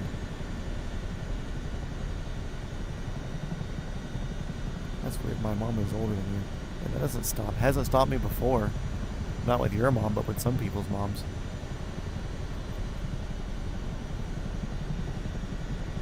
There's a point where it's like, cool, yeah, the older women are great. Because, like, they know what they want. They're not going to play the games or whatever. But then you hit this age where the older women are actually older women.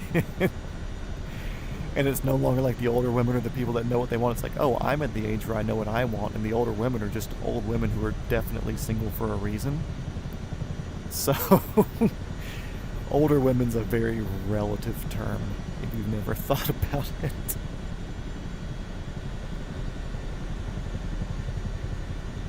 But yeah, like when I was in my, I guess I'm still early 30s, mid 30s. I was in my late 20s and earlier 30s. There were a couple of older women that I dated that were like in their high 30s, low 40s. So like a good 10-year gap, you know. I'm not going to say it was great dating them, but it was like, man, this is nice. They don't play bullshit games. They don't run around on you, you know. It's much more tolerable as a person to spend time with. Shoot us a long leg. We are halfway to Mudhole, which is stop numero dos. Like I said, this is a long trip today. That's why I wanted to do it in the Chinook. Put some time. Use it as a time machine, you know, get us there much quicker. It also gives us the range because this is a big leg right here. We're halfway there and we've only used 1/7 of our fuel-ish, give or take.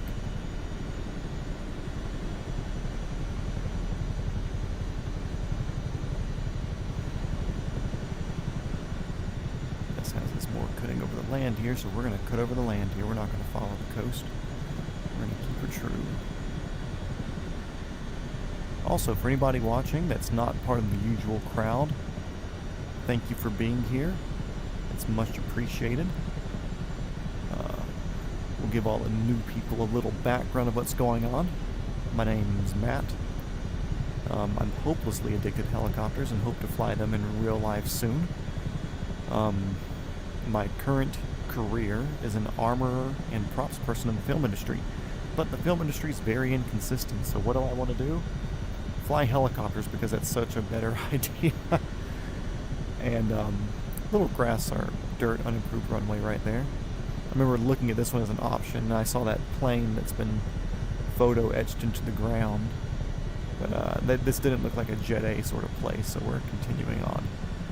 Anyways, armor, props person, film industry. Film industry is not a very consistent thing to do, so I want to fly helicopters.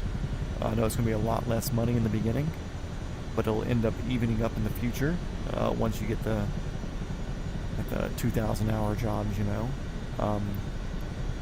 Which I've got no problem grinding to, because a lot of the other jobs starting out, they're not exactly full-time, and you can even get like the 1,000-hour jobs that pay pretty decent, so it's not that bad to take a little bit of a hit on the paycheck.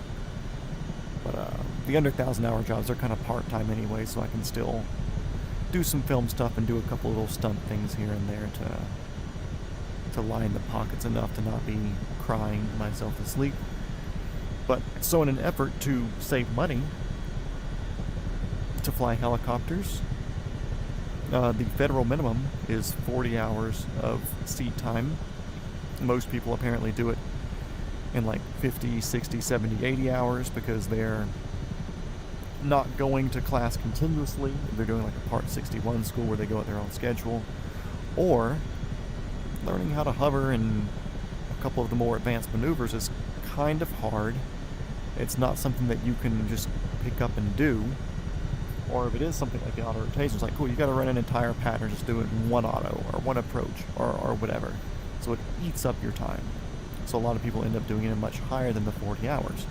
So the thought process is learn how to pat my head and rub my stomach and rub my head and pat my stomach in a simulator. So I bought helicopter controls. I've got Robinson control stick, Robinson Collective, Robinson-esque pedals.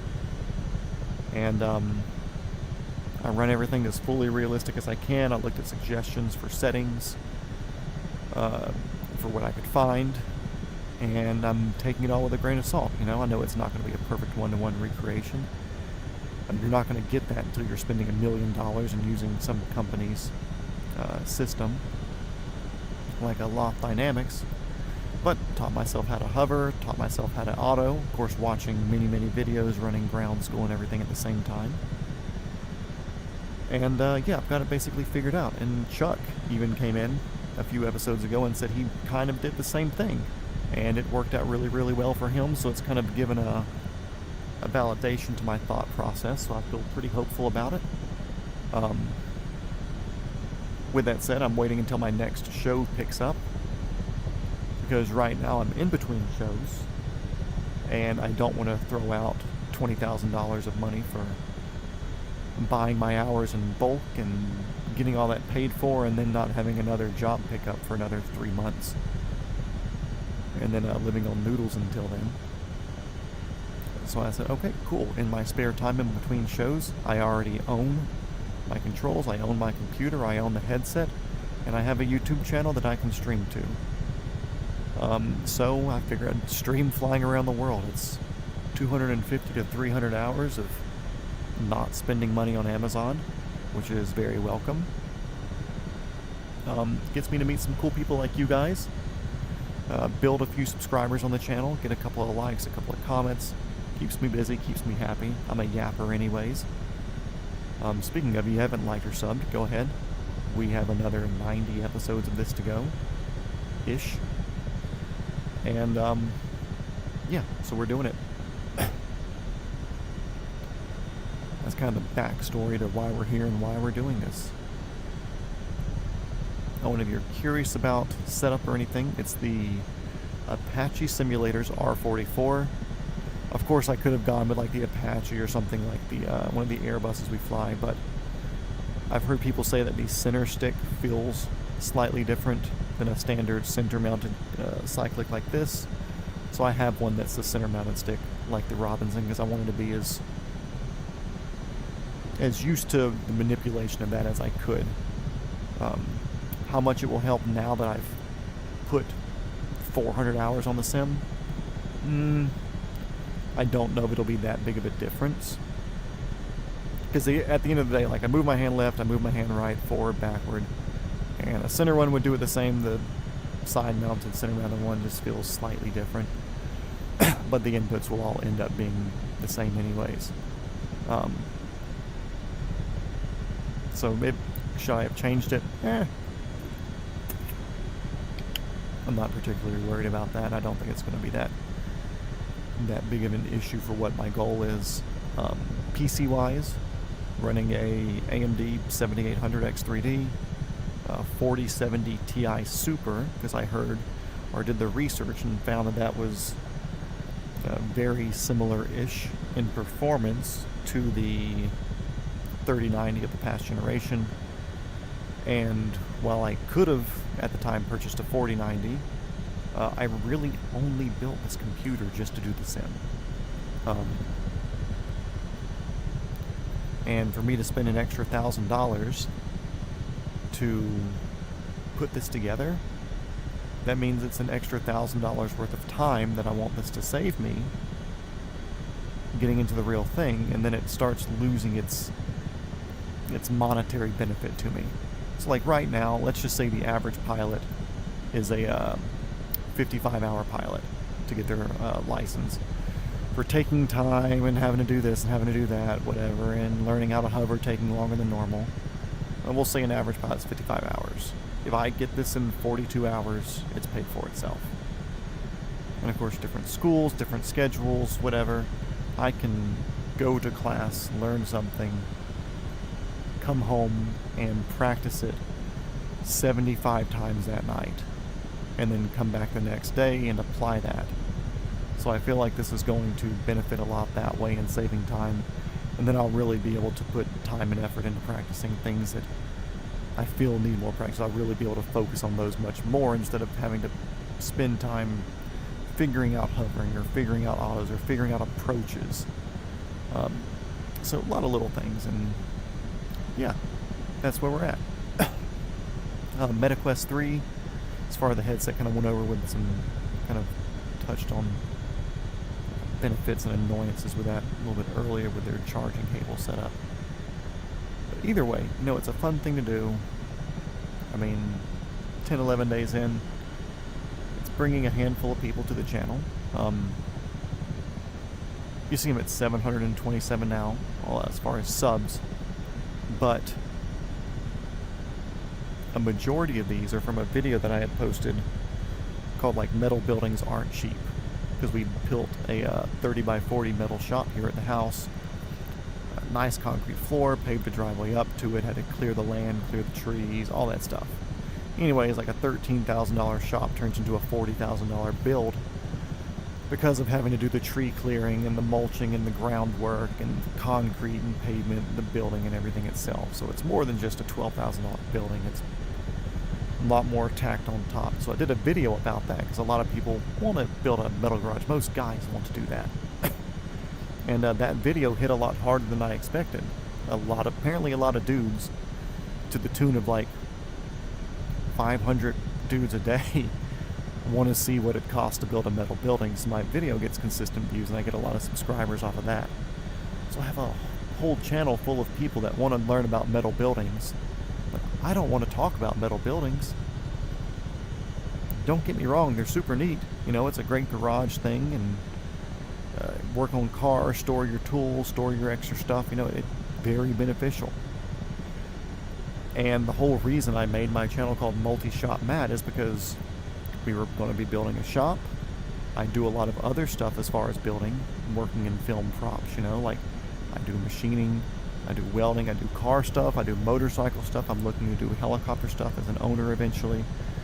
So there's a lot of multiple different shops of skills and talent and work and whatever else that I'll be doing. So I wanted to give the channel that out, give the channel that sort of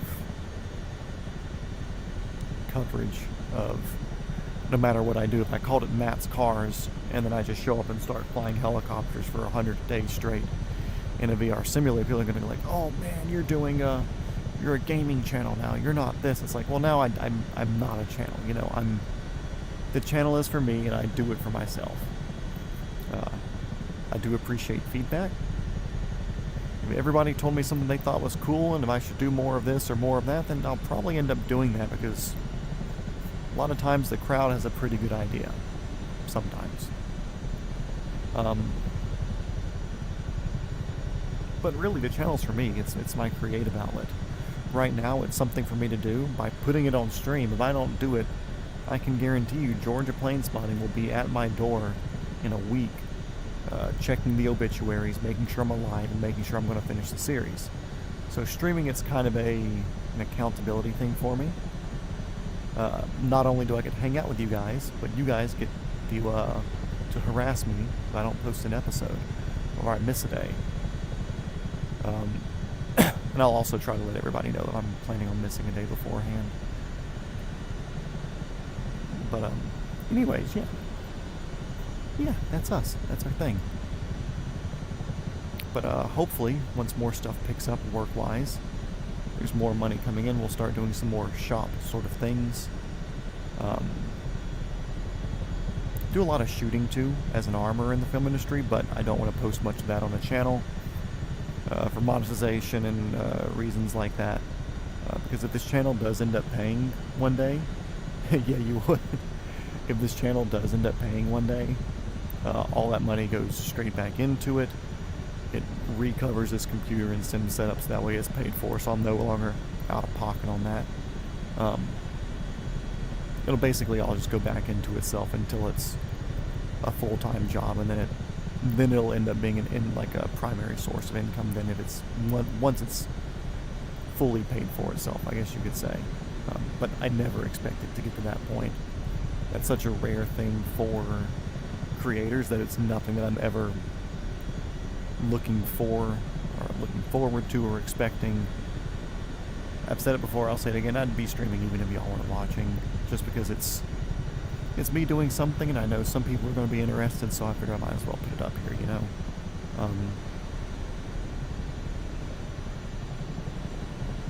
Anyways, yeah, hopefully soon we'll do some cool builds and stuff. So I've got, looking at buying a little dirt bike tomorrow, but that's mostly just to use like down near the gun range. Got a bachelor party coming up for a friend eventually, and may use that as like a set a lap time around the rally track that's next to the gun range for everybody. I do want to build a racing motorcycle soon. I think a neat thing about having a racing motorcycle and that hobby is that it's very self-contained. And that's something that's neat to me, because it kind of was a thought process for multi-shop mat in general. I wanted to eventually for myself build a much larger shop, but have different corners and areas set up specifically for different things, so I can just have some hard-mounted camera mounting points, bring a camera around, film different things. So cool, if I want to do a multi-shop mat day on wiring and electronics and building a racing harness or whatever for a car or for a motorcycle, whatever wiring harness, I can go to my electronics and wiring section for that. If I wanted to do some weather up here, I wanted to do some machining, I can go to the machine section. Some cars and fabrication, I can go to that section. In the like air conditioned area, I can have the gaming set up in there for when I want to fly or do whatever. Like the multi-shop is me wanting multiple shops in one shop. That's kind of where it stems from, because I have so many hobbies and so many little talents that I want to do way too much, you know. But anyways, racing motorcycles seem like such a cool thing to me, because I can get a little enclosed trailer. I'd want to do a 2-axle, not because it's going to be heavy, but because I want the redundancy of having a second tire there if there's a blowout. But like a little 7.5 by 12 enclosed trailer, insulate it, put a little ACU on it, AC unit on it. I wonder what altitude it is. I'll fly at here. Way over there. Pretty high up too. More fun down low. It's a shitty looking area right here. Sorry Alaska, but this just looks like crap. Yeah, being able to put the entire motorcycle in the trailer, any spares, your helmets, there's not many tools that are required for motorcycles, like a couple of Allens, a couple of 10s, 12s, 14s, screwdrivers, picks. You know, there's not much that you need accessory and anything running like parallel to it. You know, you don't need a lot. And then you can have your motorcycle, you can work on it in the trailer, you can have your little spare parts in there on little shelves, rags, towels, generator, everything, and you can completely self-sustain that hobby in that trailer. Of course, that makes it easy to steal. The risk you gotta be willing to take. I live in the middle of nowhere for a reason. But a racing motorcycle hobby confined to the trailer, where if somebody came to your house and they never opened the trailer, they would like never know that you had a racing motorcycle that you went out and took to track days and stuff. Just because it completely hides itself in that little area. Don't know why. I think it's a cool idea. Maybe it's just me. But like a car hobby's much bigger. Like sure, you could put it completely in a trailer. But I mean, tires, wheels, spares, space to really work on it. You know, like if you want to do anything on the inside of that car with the door open, it's going to have to be out of the trailer. Of course, you can say like, oh cool, you can run an awning out the side and work on it outside, but under the awning. Sure, yeah. But it's much better in a garage with a good lift without having to buy a trailer that costs $75,000. That's a stacker where you can put that up, but then you don't want to do an engine swap in there or an engine swap out of it. Like, yeah, just do it on the lift in the house or at the garage or whatever. But the motorcycle hobby, you can definitely do that. And that's the attractant of that for me.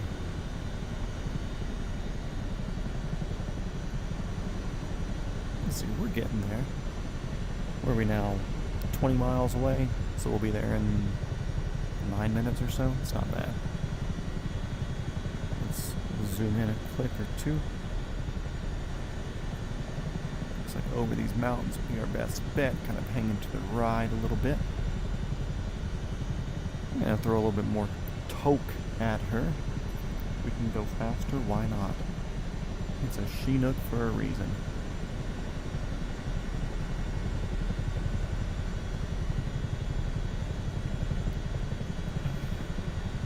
I wonder how, like you can kind of see by like the way that the trees are laid out here, and there's, I guess that's a creek, I don't think it's a road.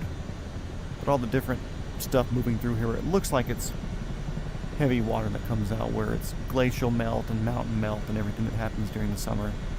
It looks like it's, I don't want to say river delta, but I mean it would be a river delta.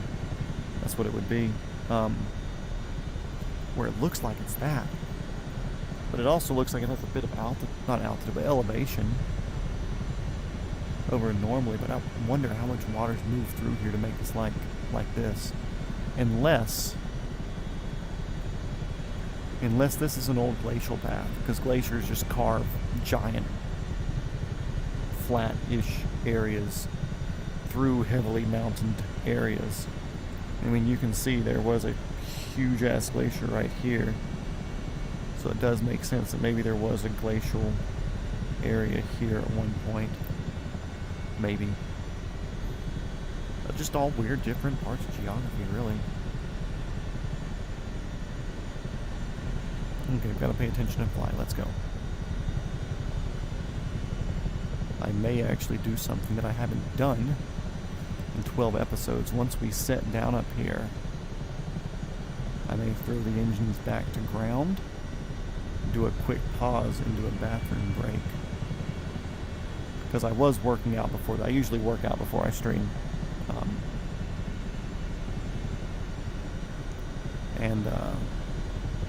Pretty good day today. It was a push day, so chest and tries. And I did hydrate pretty heavily during the workout, and I can definitely feel it catching up. With us only being 10 minutes or so from the next checkpoint, I may have to do that. And then I'll leave it up to my mod there to hold down the fort, to keep everybody entertained while I'm gone. So I expect at least like 4 fun facts about Chinooks as I'm away from AFK, you know. Could be about any helicopters really, but we are in a Chinook, so that would be fitting. Or 4 fun facts about Alaska, or a mix of fun facts about Alaskas and Chinooks and normal helicopters.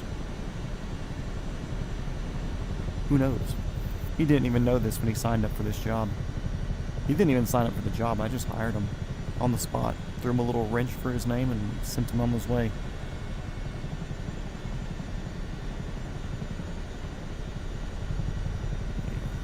Let's keep on going, buddy.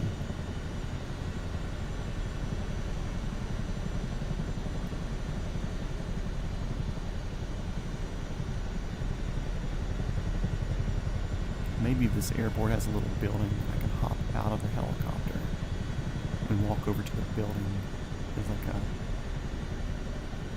a symbol of me going to the bathroom in real life. 12 people. What's going on, guys? Welcome to the stream. Today we're making our way from Juneau-ish. We went north of Juneau last night to Skagway. We're making our way up to Anchorage today. A big leg tonight because I want to do Mount McKinley tomorrow. We're about to get to an airport called Mudhole. Not my name, that's their name. And we're going to sit down there for just a second, top off on fuel. We'll do a quick bathroom break for anybody who needs it. Definitely me.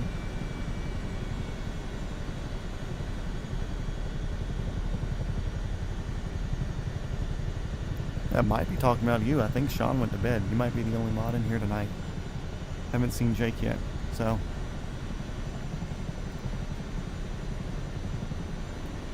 Yeah, we're relatively close to Mudhole here. But I'm a quick peer. I'm going to throw some volume out today. We'll see what can happen faster, the helicopter getting refueled or me getting unfueled. Looks like our runway will be up there before that mountain, I believe.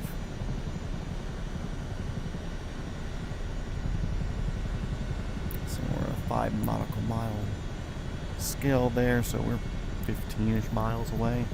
Also, for anybody watching that's going, oh man, this guy's so wiggly while he's flying, my peripherals don't self-center, so anytime I move to look around or lean down with the VR or whatever, it translates to me touching something or moving something more than what I planned on. There's only so much tension that this peripheral setup allows or conveys as well, so, you know, kind of stuck with it, not mad about it though.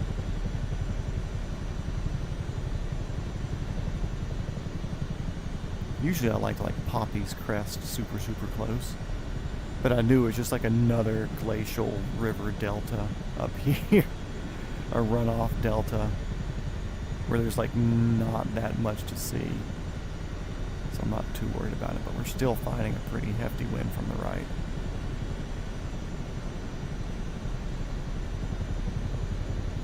Now this here does kind of look more like Alaska to me. I don't know why. That other side over there seemed more icky. This here does feel very Alaska to me for some reason. Because you have like the plains, the fields, the super unforgiving, mushy, marshy, frozen swamp, whatever this is, with trees and rivers and creeks and stuff running through it. You have the bay and river and glacier back there.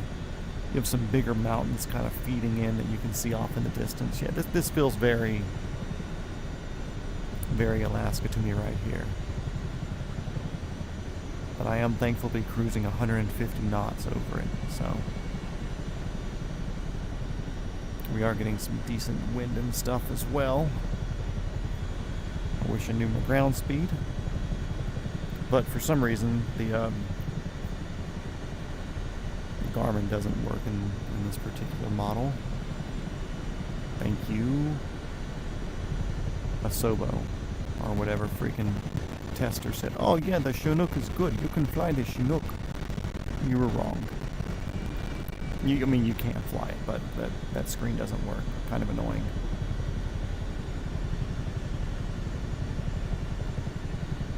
What is going on, helicopter? What are you fighting for? Are we really getting wind that wacky over here? The wacky wind?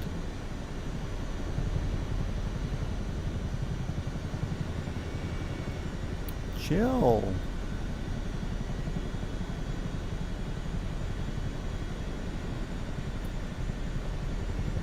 Chill. Jeez.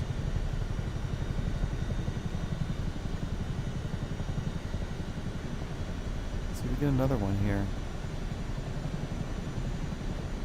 I'm not moving any sticks or anything. locked in to see if we get another gust. I'm going to adjust a little bit. Pull back. Oh, yep, there we go. Barely touched it. Barely touched it.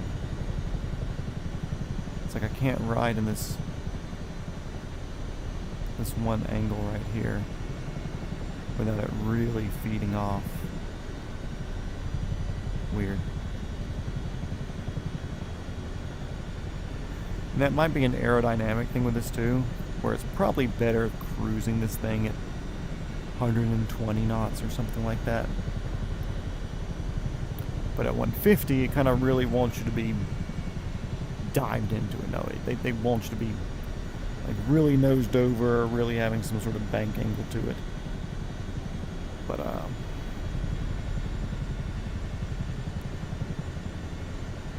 weird as a sharp place. Anyways,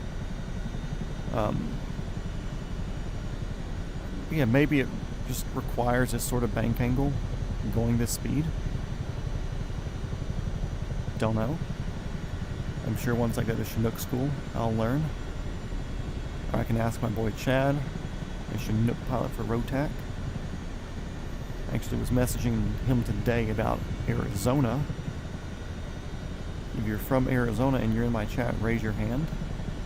And then put your hand down and get out of there. It's a cursed state. My friend lived in California. Had a fiance that lived in California. He got a job out here in Georgia, so he moved to Georgia. And she said, hey, while you're moving out there, I'm going to go stay with my family for a few months in Arizona until I find something out there, and then I can get out there. And he said, okay, that's cool. She went back to go live at home. Like a year and a half later, he's like, hey, look, I bought a house, good school zone. You come here, we get married, we do the kids, we do the family thing, bada bing, bada boom, you know. Get here, and she kept not coming, so he had to call off the engagement. Fun fact, he's the one I'm actually going to the bachelor party for, so super happy for him. He found somebody much better, in my opinion. But yeah, so he lost her to Arizona. I had a girlfriend that went to Arizona.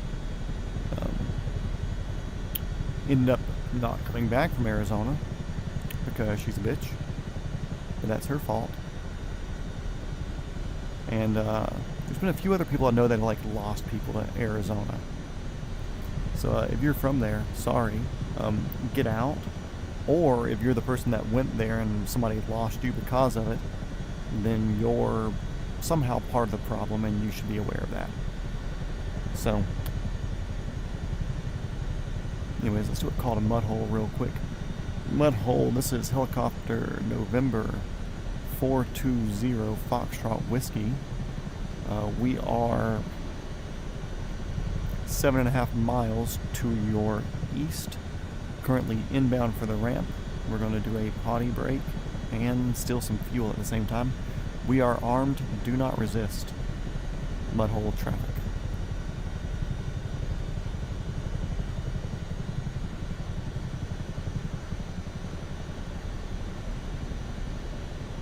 Yeah, never get an Arizona girl. 10 out of 10 would not do again.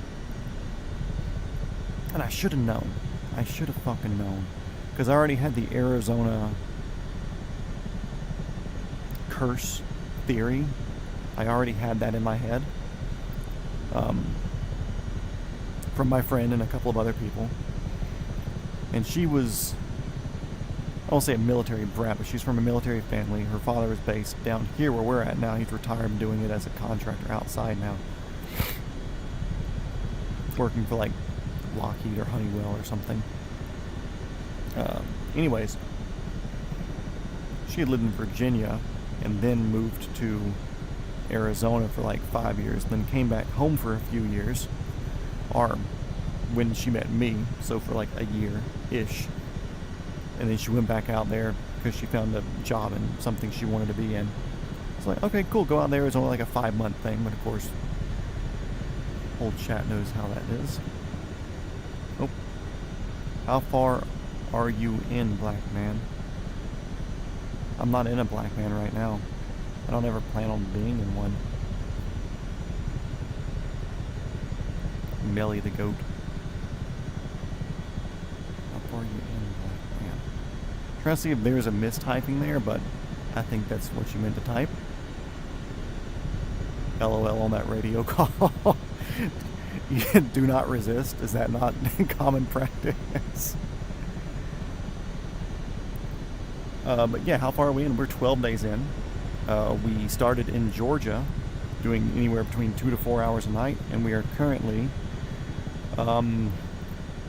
mostly through the southern part of Alaska. We're kind of off the wiener of Alaska here in a little bit, and we'll be in the main body of it.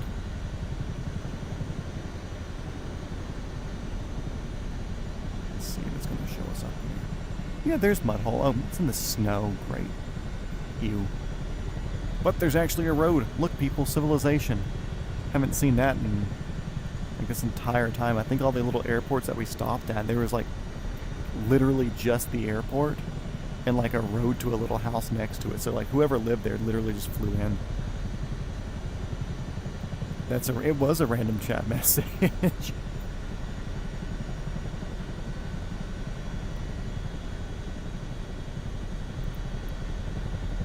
Like, I got a lot of Irish and Scottish and stuff. I mean, I'm probably the furthest thing from that.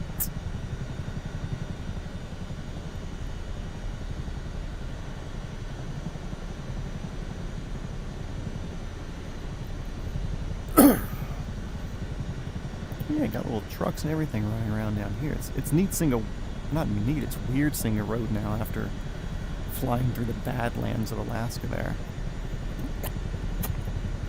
I mean, it's nothing like Badlands Park, but it is like a similar-ish feeling, which I feel like all that there, it's got to be some sort of like former glacier erosion patterns or something. It's got to be, right? We need to get a geologist in the chat. Let's see. I'm assuming as wide as white can be.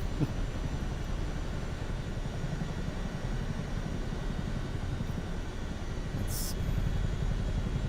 We are close now. Looks like just over this next river area up here is where we're going. Yeah. That's done what I've done thought it was. Which means now that we are definitely in sight, we are going to throw up the speed because we can. It's going to make sure parking brake on, parking brake off, so we are good to go in for a landing. Landing gear stays down on this bad boy, so nothing to worry about there. We are on a 160 knot final for a runway of questionable origin. Why else would they name it Mudhole? You tell me.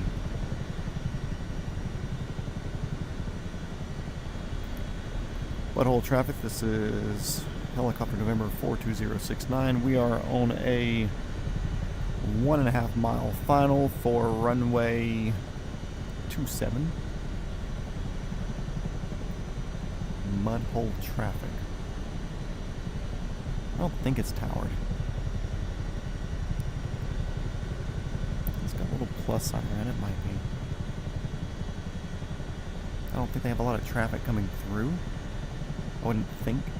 I feel like most of it would be like bush planes or somebody like me in a helicopter trying to make their way up to Anchorage for whatever reason. Okay, we're going to start lowering down the collective now.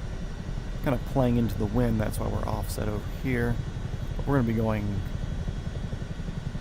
like an approach to the runway, but I don't think I'm going to touch down. We're going to kind of get down to the taxiway and hover taxi over to the ramp.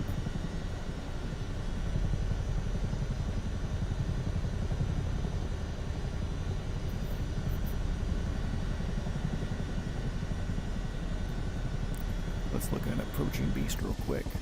Nice. More or less all the way down the collective right now. Ground level winds, very minimal.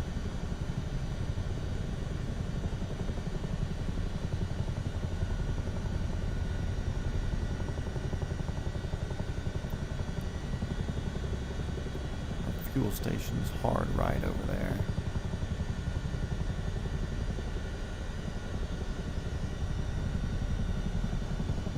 So in an effort to save time, I'm actually going to air taxi on over. Muddle traffic, we are now clear of the runway, air taxiing over to your fuel station.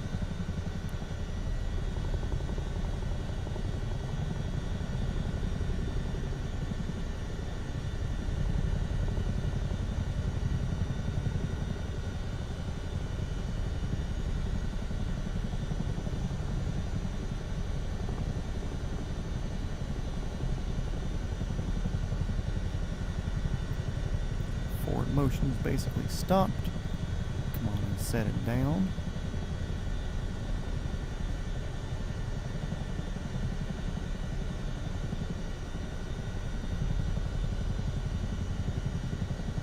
Pushing through that little bit of a cushion. Back wheels rolled around on us a little bit. Good to go. Stop. Parking brake on. Let's throw this and this on ground for a second. And I am going to click my fuel button now so I don't forget. We're going to pause. I am going to go empty my fuel tank, and I will be back in just a second.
Let's see.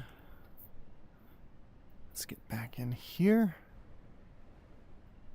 Let's make sure my sound's working now that I took the headset off and put it back in.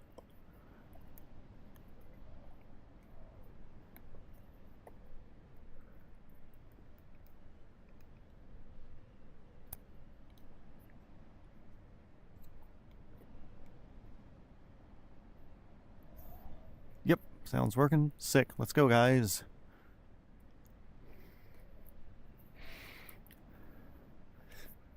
Okay, everything's all settled.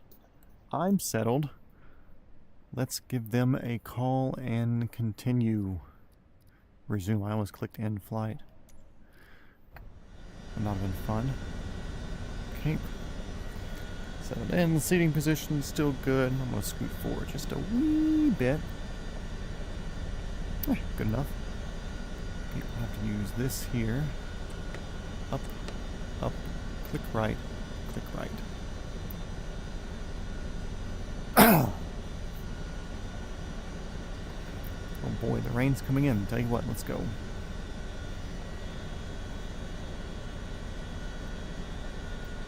Yeah, fun. Big old water crossing. Some mountains, a little water crossing, then down into Anchorage. We're still going to kind of continue on that same trajectory though. Park the brake off. Mudhole traffic. This is helicopter November 420 Foxtrot Whiskey. We are departing the fuel station, and we actually peed on your ramp, and we peed inside of your de-icing fluid. So have fun with that. We're out of here. Peace.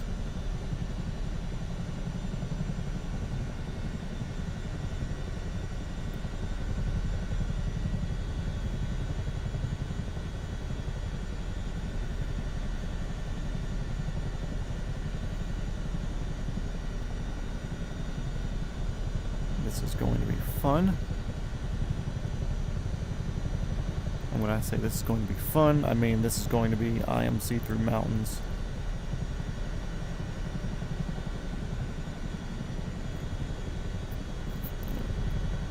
So this may not be fun.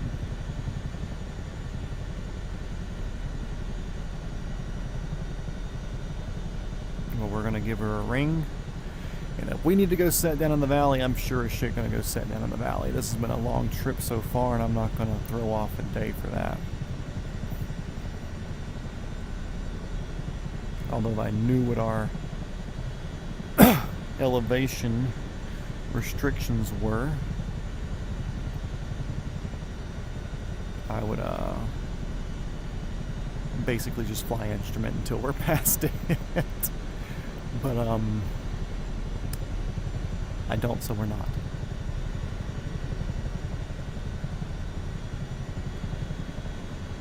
Wish that was an opacity setting to it. Oh well. Back, hell yeah. We peed in their de-icing fluid, so. And we stole the cookies from the FBO.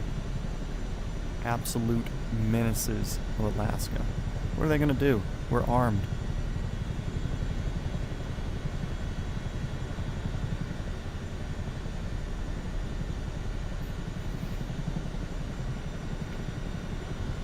And this looks fun.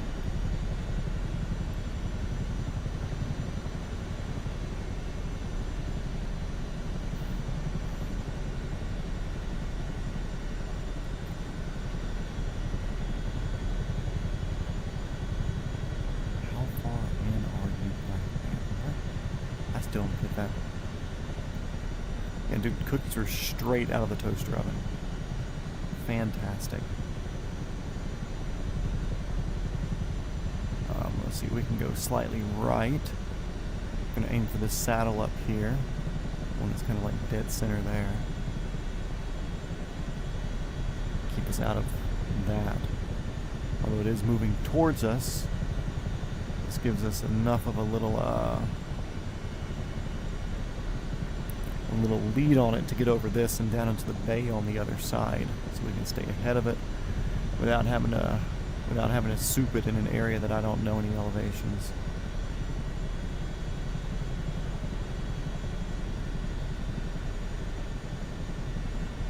And we're going to spend some torque on this, I'll tell you that right now. Right in the shop.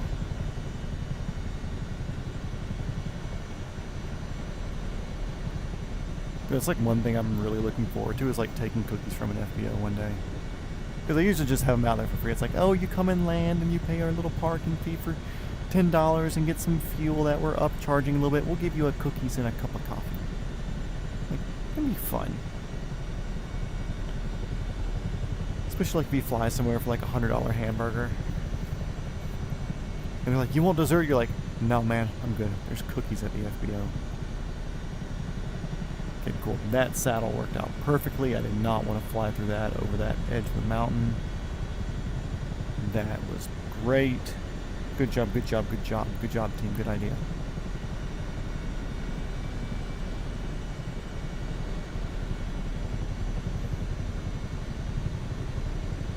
Oop, loading times are starting to show themselves out there. Look like we might see Laura Croft with some triangle boobs in an old school video game over there any minute now. Look how soupy that is over there. Ugh. If the weather's like that during the crossing, I don't know if we'll actually do it. I don't know if we'll actually do our big crossing over the Pacific if it's like that at any point. I'll have to look at upper level clouds and stuff, and if we need to get hopping something and throw some fucking altitude at it to get over, then we'll do that.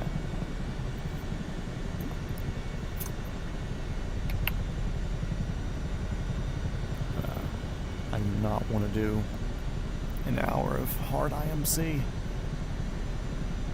without autopilot.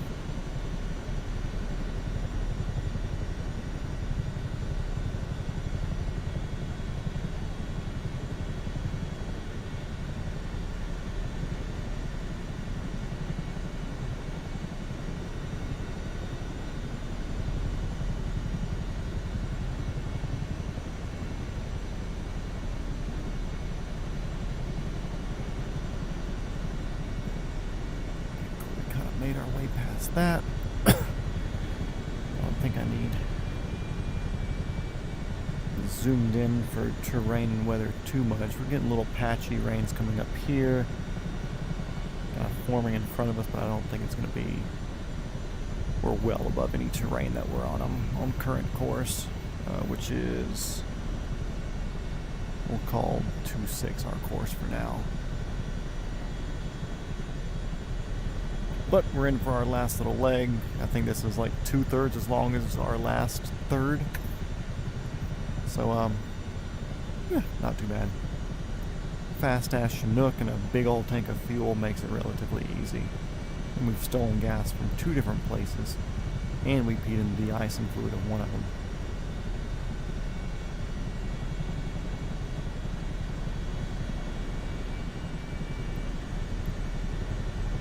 Yeah, I don't usually mind getting into some quick IMC conditions just because it's good practice. But I do mind when I'm flying through mountains. I definitely mind then. If we were over Kansas and it's like, okay, cool, we're freaking 3,000 feet and the ground's at 1,000 feet. Like, yep, no big deal. Bada bing, bada boom. Do the things. I'm not worried about. So yeah, here we go. We're getting some stuff coming through. So I'm going to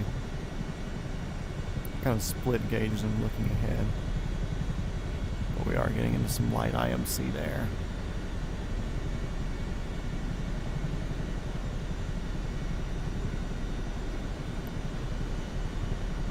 Everything's still good. 2526 somewhere in there.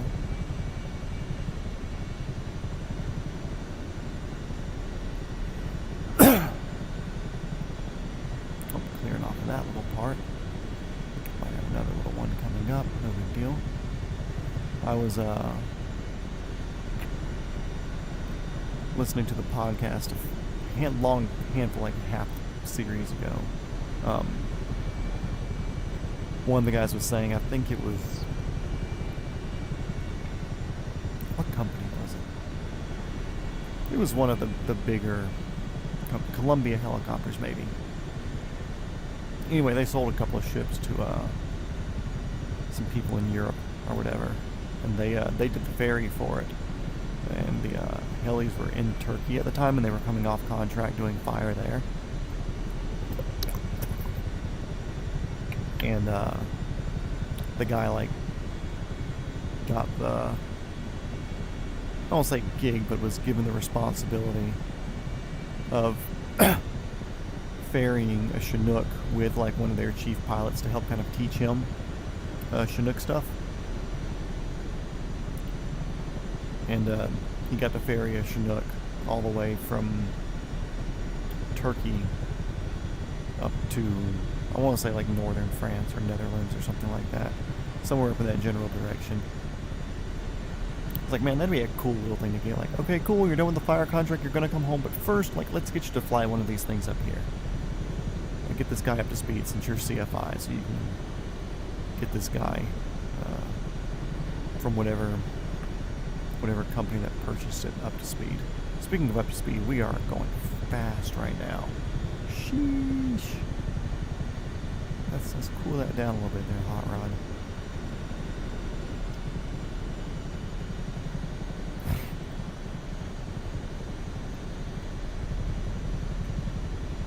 Let's call this good.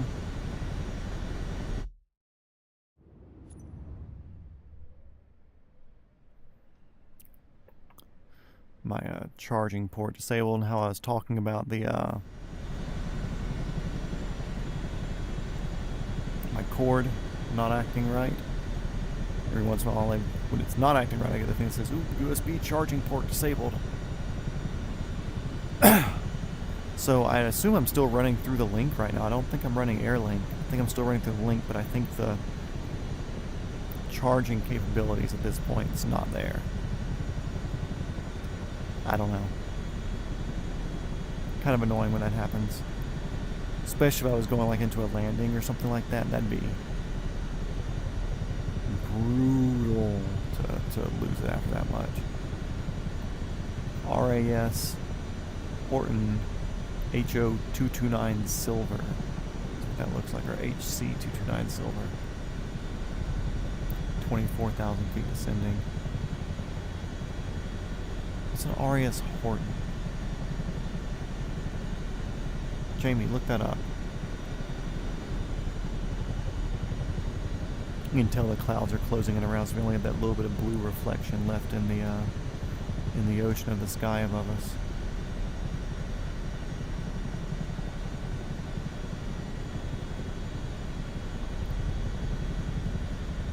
With a 2.7 heading, I'm more than clear in that mountain ahead at this altitude.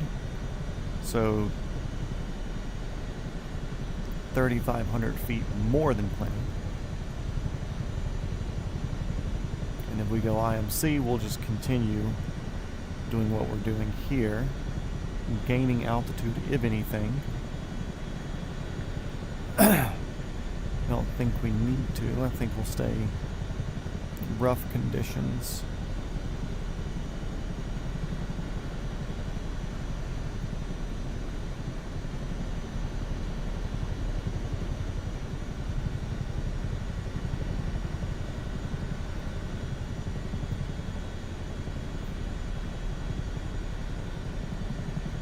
Almost went full there. That feels like, I was about to say Pacific Island, but this kind of is like a Pacific Island. I don't know if this is an island. It might be actually part of mainland. I think it connects back there. I'll say that feels very like Philippine if it wasn't for the cold.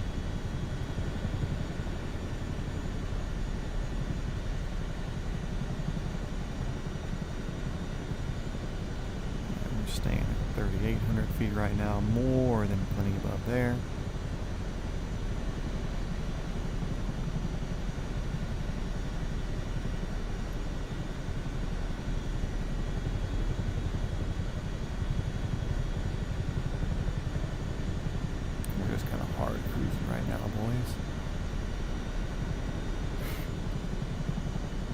Mind watching, so we're keeping numbers up today. Y'all are there, feel free to chime in. I got my usual chatters and stuff in here, but if you want to say something, you got any questions or comments or concerns, I may or may not care. But I'll address it regardless. Yeah, dude, Chinook is a monster. Hawaii, nothing. Next stop, Guam.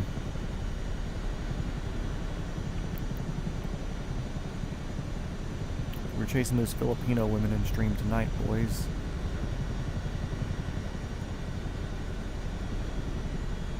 Not that bad of a water crossing. Could be worse.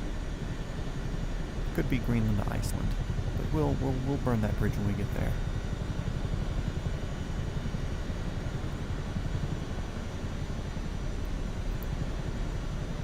Yeah, and even if y'all don't say hi, I appreciate you stopping in.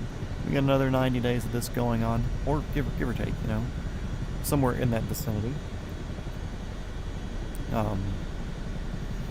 Don't really have hard plans for what we're doing going through Asia. I know how about how far we go each time, depending on what the stream is, but there's a whole bunch of sightseeing things to do and helipads to touch down on and a lot of stuff to see. Then the days are shorter because we're bouncing around. A lot of times it's not all in a straight line. So days going through Japan will probably be a 2-day thing just because there's a lot to see there, and I'm okay spending some time with that. Kind of want to do a bit of a Thailand tour. I've got a friend who's got a pretty big YouTube channel over there. CB Media, does a lot of car stuff, but he's done a lot of like motorbike scooter tours of the country, and beautiful areas out in Thailand, like wild mountains and stuff like that, like weird mountain things that make Middle Washington State feel normal.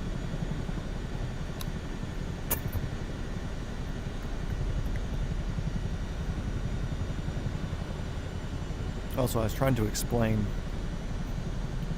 this whole thing to my grandmother the other day.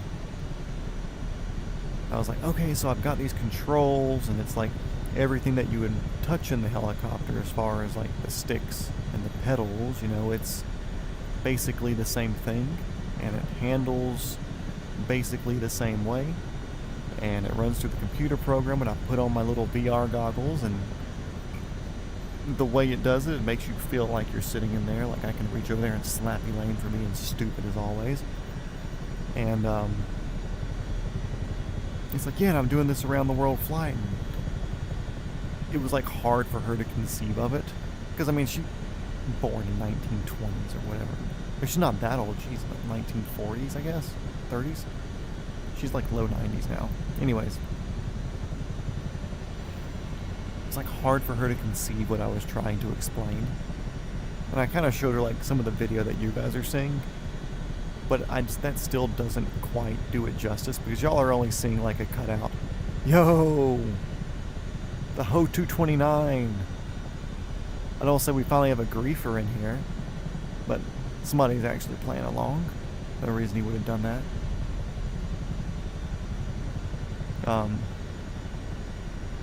Forza Wizard 77. Wizard. It's like a faster way of saying wizard. That thing's a rocket ship.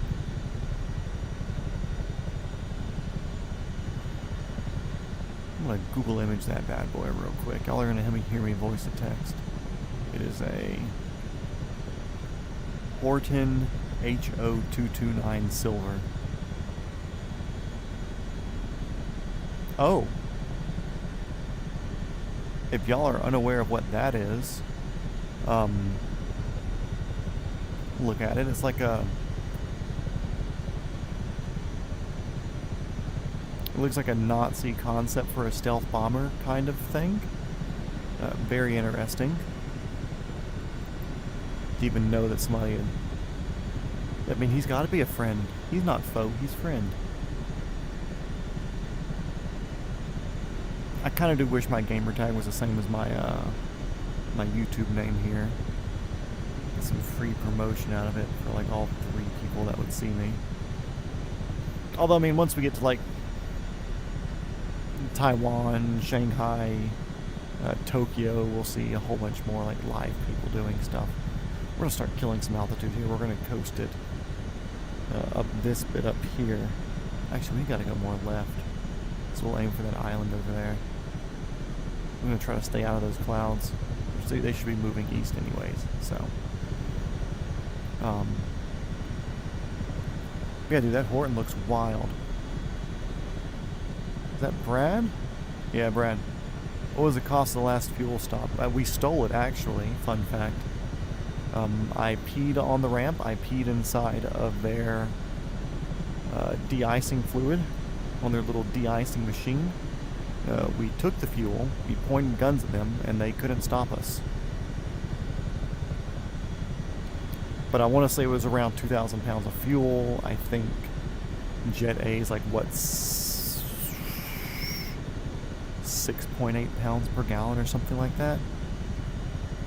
And standard cost up here, I would assume, is like $8-9 a gallon. Although I'm pretty sure the Chinook can run on diesel. I think it can.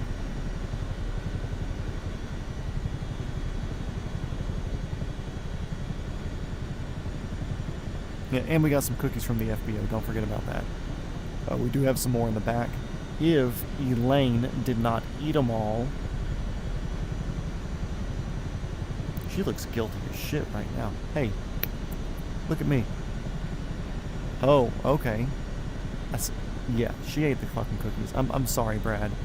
Dude, you should have had some, but needed them, apparently. Didn't even think about the rest of the class. Unfucking-believable.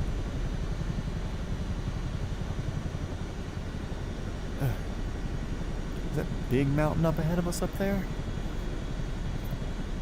I can't tell where we are. Still aiming a bit to the right. I still am higher than what I want to be. So we're gonna kill that altitude some. It's just really hard to like judge your angle that you're flying, because like I don't want to sit here and gauge fly this entire thing, you know, like it's doable, but it's not fun, and it's not good for you guys because you just see this the entire time. Yeah, exactly. Elaine, you tell her.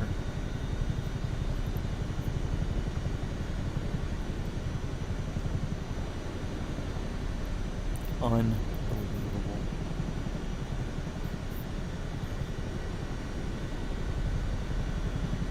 But yeah, it was around a 2,500 to 3,000 pound fuel up, I believe. Because we were full up, we're like 6,800 pounds. Then like 2/3 of the way up, we were like 1,700 pounds low, I believe. So it makes sense that we are around 2,500 pounds below full on landing. Don't look at me. No, thank you. Get your hands off the fucking cyclic, leech. This isn't counting for your hours one bit. I don't care how much you fucking grab it. That cookie stunt's gonna fucking cost you.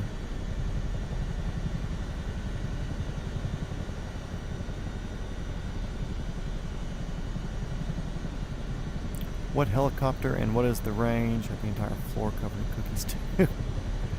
Today the helicopter I chose specifically because we had a lot of distance to go, and I want to do it quicker because I have things to do earlier tomorrow, so I wanted to make time.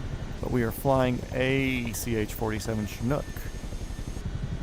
Range depends on how aggressively you fly. I want to say fuel burn on this is something like, I want to say it's like 80 or 90 gallons an hour. Or no, it's more than that. Or shit, what's the fucking fuel flow thing?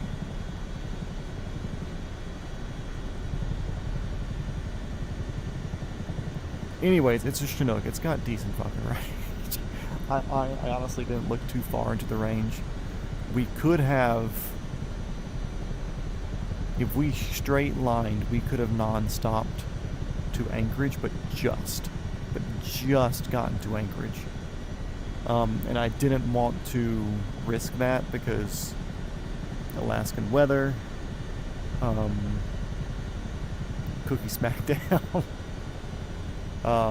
With Alaskan weather, all the different mountains and stuff to fly around, it's like, okay, cool, like maybe we can go straight there, but maybe we're clearing a whole bunch of 15,000 foot peaks while we're doing it and fighting weather while doing that. And like, sure, I can handle a little bit of IMC condition, but I'm not looking forward to that. It doesn't make good streaming, and I'm kind of doing this as like a sightseeing thing for myself as well, so like I don't want to just be stuck in the soup the entire time.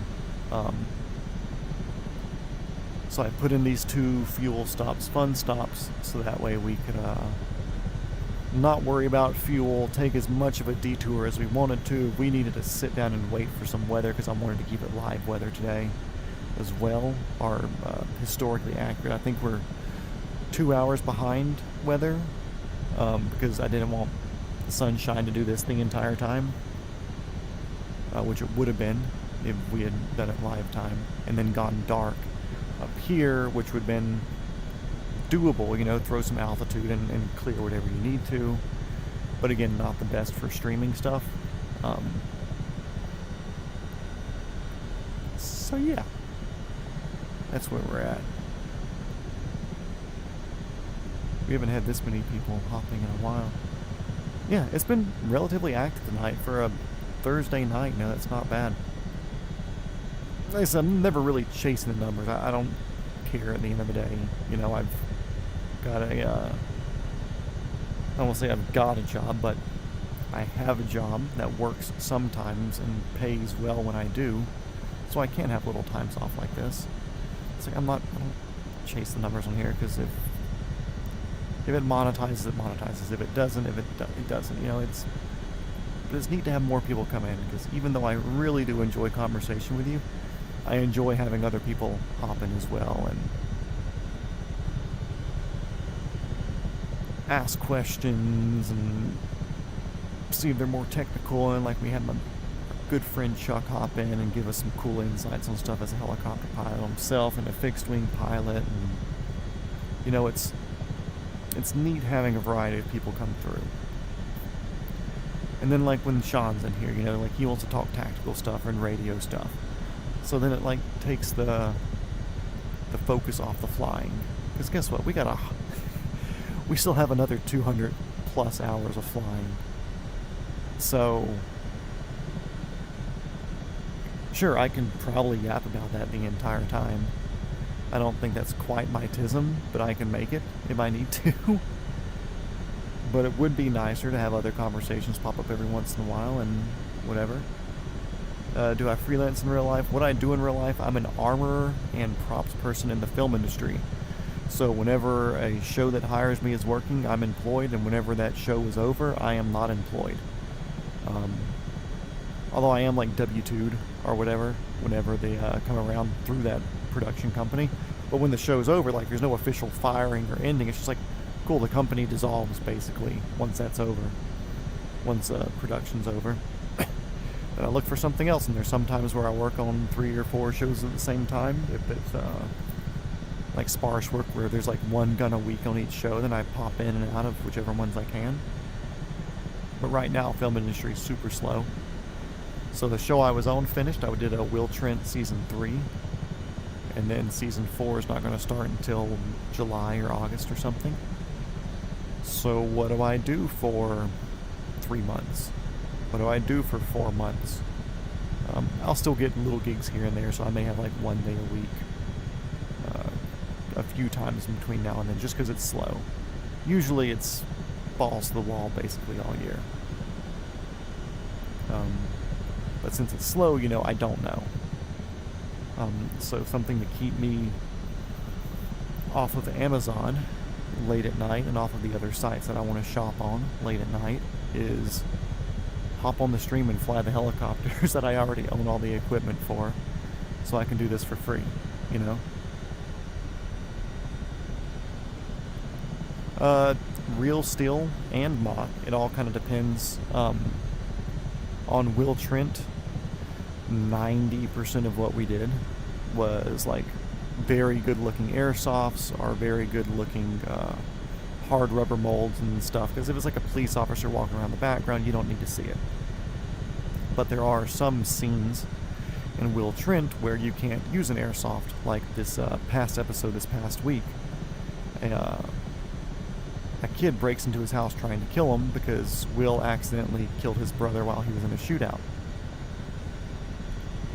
And part of the scene was he had unloaded the kid's firearm that he had gotten. Well, part of seeing the unloading and the empty gun where the slides lock back and a magazine that holds ammunition is you need the real thing for that. So we bring that in, they're all dummy rounds and whatever, and we do that in a safe manner, per the rules and everything that I need to follow and that I do, and and whatever. But a lot of productions we use real steel guns, but the big thing is they're not completely plugged, but we have plugs with metered orifices in them. So if you're doing like a small military-sized flash, which we call a quarter flash, we have a pretty small hole in this plug that's internally threaded into the barrel. And then, of course, we have full flashes, which are significantly larger than that, and those are much bigger holes, and they're all tested over and over again to make sure it's the right back pressure. Different weapons need to be modified in different ways. Like pistols, it's pretty much a one-way street with them, because we have to do some decently heavy modifications. Bigger belt-fed machine guns, it's pretty much a one-way street with those, because we have to do some modifications of like internal pathing and stuff for the gas system. But yeah, sometimes it's real steel depending on the show. You know, I did the Civil War movie that came out like 2 years ago, and those were all real guns shooting real blanks. We had like 75 or 78 machine guns on set every day that we were doing like the big shootout and war scenes. Looks like we are approaching the Toyotas sound of the Anchorage. Damn right we are. All the Toyotas around here everywhere. But yeah, a lot of real guns. And also too, like even if the show's a like replica and airsoft sort of show, if it's something where they're going to be doing a lot of like very close-up shots and close-up angles, and even if it's never firing, it's like cool, and you're going to notice the difference, or you'll notice that the plastic and stuff's on the inside of the barrel. Where's your helicopter control setup? For DCS, I don't do DCS. I've thought about it, but it's never been something that's on the full list. So basically the reason I do all this in the first place, as you could hear, the film industry is very hit or miss sometimes. We're on strike all the fucking time. Go time's not working. You know, 2020 was basically a dead year. Well, that was for everybody, but like we didn't. Like, there were still people freaking COVID testing beginning of like 2014 or 2024. So it's like we were shut down a long time, a whole bunch of crap, and just like it sucks. So I wanted to learn how to fly helicopters in real life. So I have an Apache Simulators R44 setup. They do have one that's an Apache setup, so if you wanted to do their things, I suggest using their Apache setup. It's got the center cyclic and the better collective and everything, but I've got their R44 setup because it's similar to the Robinson R44, which is the helicopter you do a lot of training and stuff in. So, boys, how are we going to make it around here? We're going to take this cutout there on the dark side of that mountain. Yeah, so Apache Simulators R44. This is... Oh, what program is Lotto CCS? Nope, this is Microsoft Flight Sim 2024. Although Chinook is a military-ish helicopter, I guess.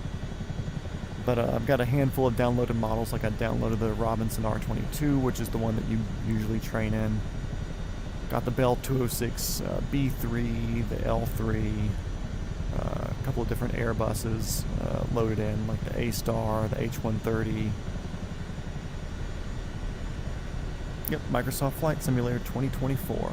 I am looking at getting X-Plane because Chuck was saying that it seems to be a bit more realistic on some of the models.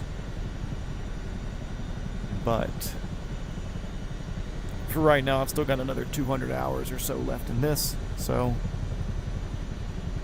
I'll be doing this. Not that I have to do this, but I am. Yeah, I'm basically flying with real helicopter controls. Cyclic, collective, anti-torque pedals. I mean, like you can see the one here on the left, I'm pulling up and down with that. You know, I've got the cyclic here in the middle. Like I said, the main goal was to... Helicopters are a complicated thing to fly anyways, with like, you move your collective, you gotta put pedals in. You move the pedals, you gotta mess with your cycle. You move the cycle, you gotta move the collective. You move the collective, you gotta... It's a triangle of feedback, you know? And I didn't want to put myself at the mercy of an instructor spending extra time to teach me. So I got this stuff to teach myself how to do the hovering and all the things that usually take a bit of time, with the hope that I learned how to pat my head and rub my stomach at the same time and cut down on the potential overage of hours while getting my real pilot's license. Because at $350-ish an hour or more, once you're paying for helicopter and instructor, the closest I can be to the 40-hour federal minimum, the happier I'm going to be. Yeah, if you're wanting the helicopter controls, look at Apache simulators. They've got decent stuff. There's pluses and minuses with them. I like them because they're a full, like, extruded aluminum setup. So it's kind of like rigid. It's not like you have to make a different base and everything like that. Downside is, at least for mine, the cyclic isn't self-centering. So if I let go of it, it's going to go all the way to one side or the other. So autopilot's not an option for me. Vipril does make good helicopter controls as well. They are much more accurate to DCS type flying.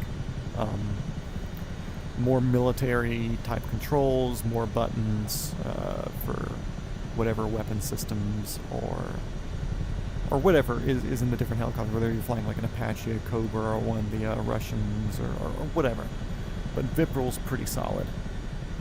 But either way, if you're really wanting to get the feel of it and to do it, I don't want to say more accurately, make sure you get a collective and make sure you have the cyclic and pedals. Have all three.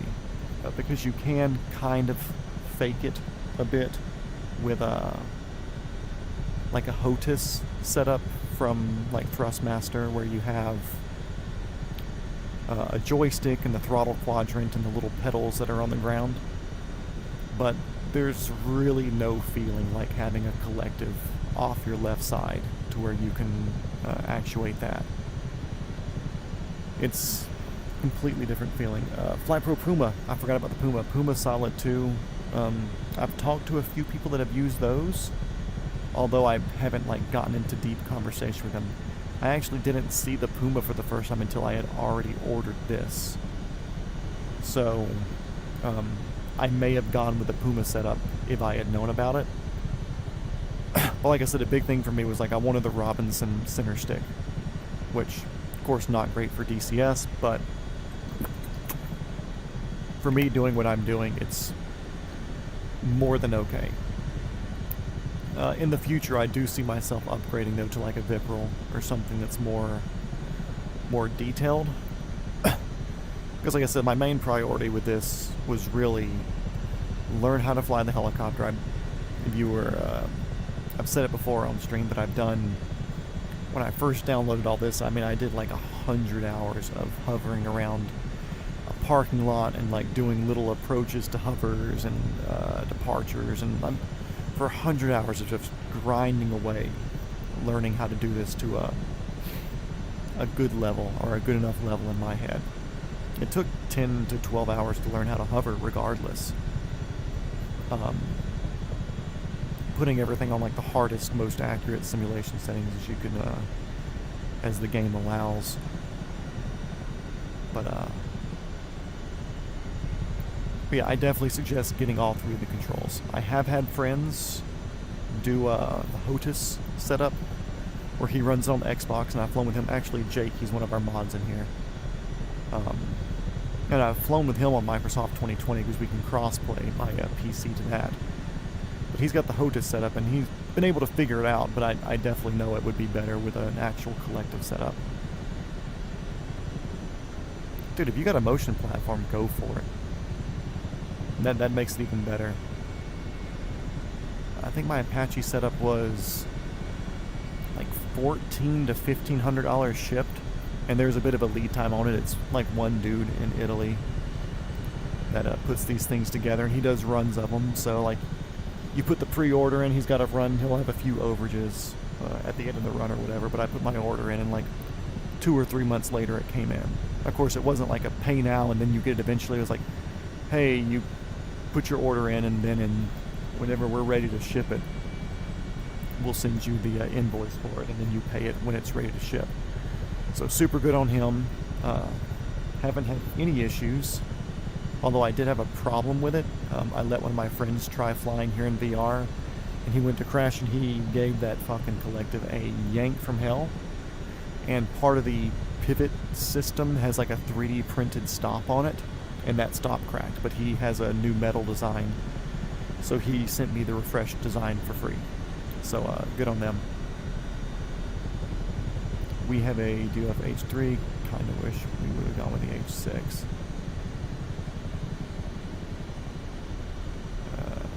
DCS Apache in here, very good fly models. Yeah, I've heard that with them. I've heard a lot of good stuff about DCS actually. The downside is kind of something that I've felt with this sim a little bit. I don't want it to be too gamified, but also like I'm also feel like I'm past the point of where the gamification of it matters. I've definitely got my use out of learning how to hover and learning how to do all the basic things enough to where I'm not going to get any better now until I actually put myself in the real helicopter. I think I've maxed out my progress of this. Like, it's to the point now where I can, let's just say I knock out a perfect auto rotation, but now I start trying to do them in the weirder ways, like the backwards auto that we did the other night, and like I start trying to do them fast or like way in the wrong areas of the high velocity diagram. It's like I'm pushing myself now in all these weird areas where it's like, okay, cool, maybe I stuff it into the ground or a mountain or whatever. But I feel like with DCS I'd be too into trying to play the game to actually like get the benefit out of it. But also I'm kind of past the point where I'm looking for the learning benefit. I feel like I've learned all I can from it, so that's why I don't mind doing career mode in this or whatever, because it's like, okay, cool, like I don't have to be super serious.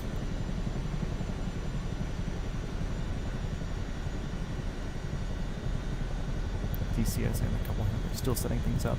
Yeah, honestly, setup was the hardest part of this for me.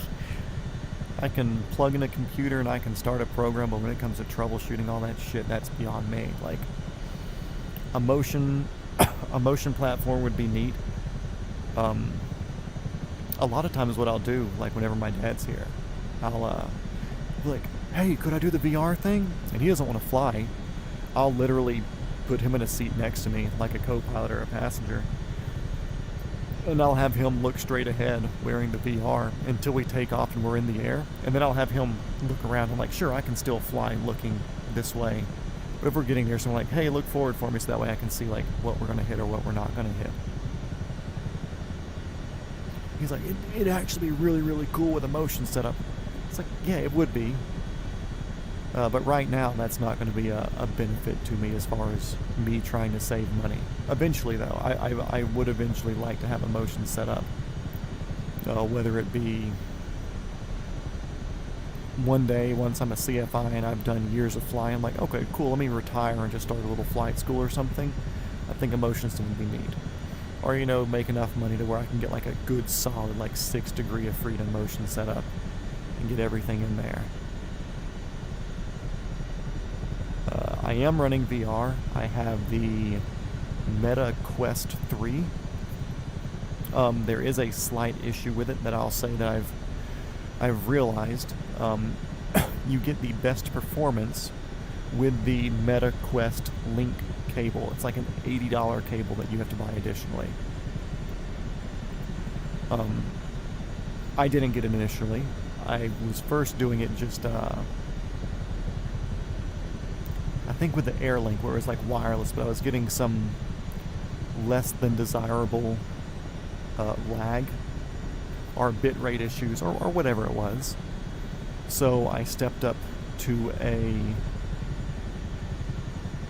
USB cable that was also powered from the wall, because this thing it draws like 18 watts of energy. So you need to have like some sort of extra cabling, because your PC can't put out that 18 watts of energy through a USB-C cable. But this cable every once in a while will have a little disconnect.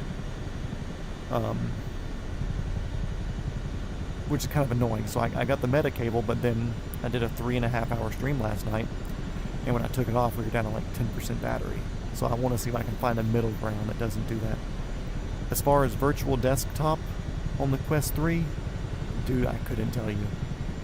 I honestly couldn't tell you. I wish I knew. I think the first couple of times that I played this, it was a thing where I was kind of like standing in the virtual room or whatever, and I could like select the games or whatever. But now I think it is virtual desktop now. But I'm running it through the link cable. I'm not running it through Wi-Fi or Bluetooth or whatever. But I think it's virtual. But I don't even know what PCVR is. I don't know the fucking difference. I couldn't tell you. I literally, I turn the computer on, I start the sim, I plug in my headset, and I put it on, and the menu will pop up here, and it says, either it gives me a whole bunch of options, which mean it doesn't work, or it says enable. And if it says enable, then that's the one that I want. But dude, I could not tell you if it's PCVR virtual. I have no fucking clue. That's beyond what my brain is capable of bandwidthing, is learning stuff now. You know, it's I use the Moza FFB for the cyclic. This adds some realism to the sim. I've seen the Moza stuff. Never looked too deep into it, but it always has been on the radar for like a future or a different setup. But yeah, I think I literally do need to ask what the difference between PCVR and virtual desktop and figure out what I am using. Because with this being day 12, I feel like I'm going to have this question asked definitely a few more times over the course of this around the world trip.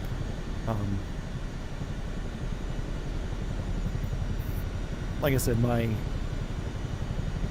oh yeah, dude, you see so many of these words, and it's just like, I don't know what I want. Like, I've watched so many Linus Tech Tip videos on building a PC, and I was able to put this together, no big deal, because I'm very good at assembling and doing hardware type things, you know. But like deciding what graphics card and what CPU and whatever to use, I was like, dude, I've got no fucking clue. Like, I could not tell you. Actually, we're going to take this. Oh, no, we're going to continue straight. That plays right, but I mean, we're so close to Anchorage that even if I have to IMC a little bit getting up in here, I'm not going to care. Because we are close. Oh, nope, I want to be there. I want to be zoomed in a click or two. There we go, 1.5 mile scale.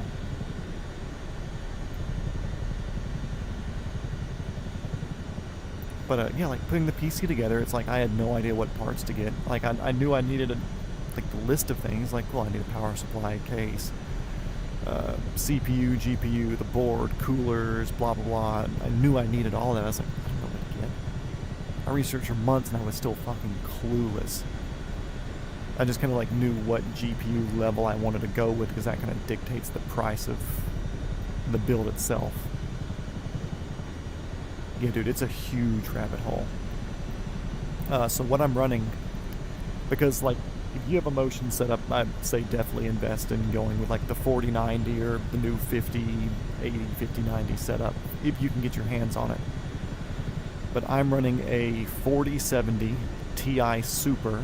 The reason for that is because it gave similar performance as like the 3090 of past generations.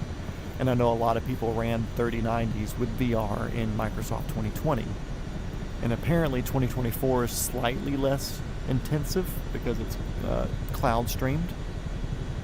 So I was like, okay, cool, I'll be fine not needing the biggest, baddest, most expensive thing that was out there. So I went with the, yeah, I'm happy with this, a little bit of IMC maybe. But I was like, 4070 Ti Super gives me the 3090 performance, which most people were running like ultra graphics when not running VR on PC. So I was like, okay, cool. For me to run mid-level graphics on VR, I'll be happy with a 4070 Ti Super. And I've got like the next best AMD CPU. There's like the 9800 X3D. I got the 7800 X3D. It's like it's more or less all there.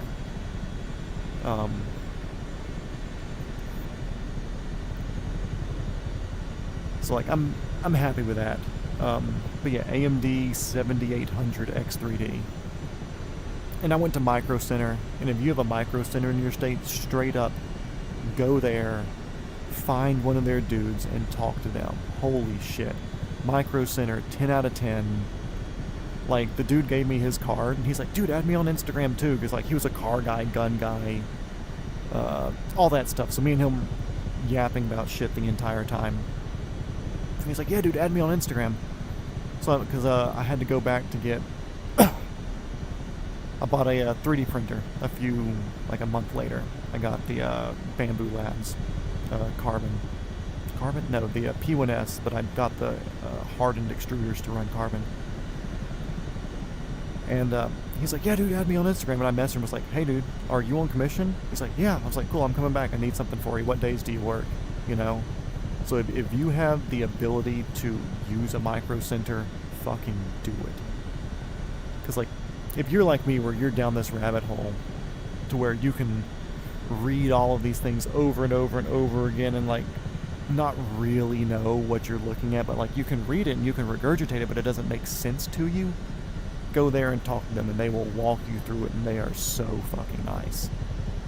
Micro Center, 10 out of 10. Like, you see all the Micro Center ads, you're like, oh, cool, they're doing it for an ad. No, they literally are that good.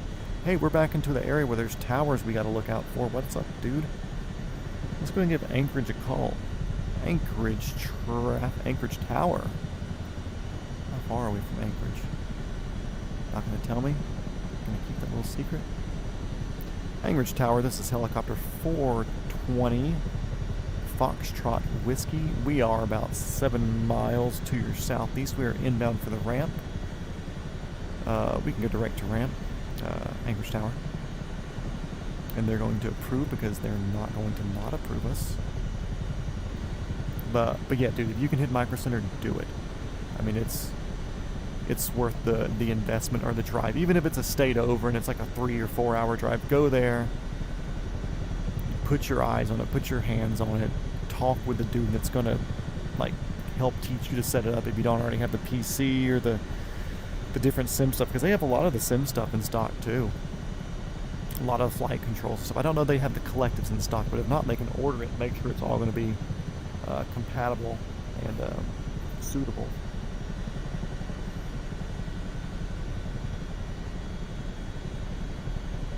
Just by absolute luck, I was at Micro Center and about to leave, and they restocked the GPUs and 45090s, and I picked one up. Hell yeah. Dude, lucky fucking break on that. And like, I heard a lot of good numbers about all of them, but it's also like, okay, cool, how much hype, how much is actually usable? Are CPUs actually going to be available that can not bottleneck on the on one of those and not overheat and throttle themselves because of it? Because I know they are having problems with like the Intel 14900K, whatever their top of the line fucking CPU was. So it's like, okay, cool, is there going to be an issue? Yeah. But at the end of the day, me running medium graphics on this, which we're up in Alaska, so it's like very light on the photogrammetry realism. Like down in Atlanta and stuff where I'm usually flying, like it's not that bad. Like even running mid graphics on this. But dude, a 5090, you're fucking fine. Whatever, and I would say, dude, the AMD CPU, and the reason is, from what I understand, PC Bureau will give you higher bandwidth, higher resolution. There's what, about 5 hours, 1.5 from, yeah, not bad. Let's see, parking brakes off, so we're good to come on in and land. It's significantly better. That runs everything. You can upgrade it and not be like, oh man, I gotta take the whole board out. Do AMD. Do AMD, get that taken care of, and just run theirs. Hey, Anchorage traffic, I'm gonna go ahead and cross at the end of runway, whatever the fuck this is right here, 23. since no traffic's coming, and then I'm just going to stay right at the active past that Anchorage tower. But they're also not active on this one, they're active on the other one, so.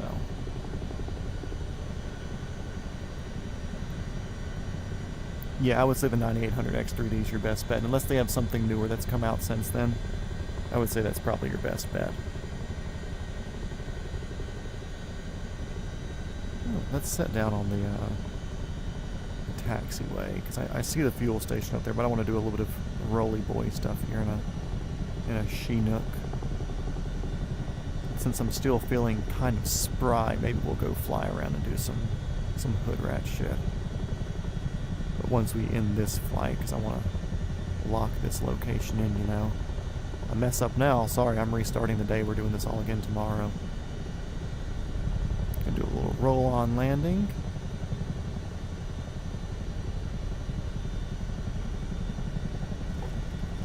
Absolute butter.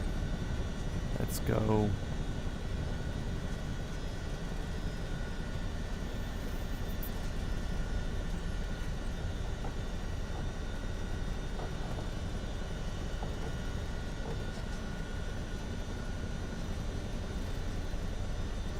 Swing this bad boy in here.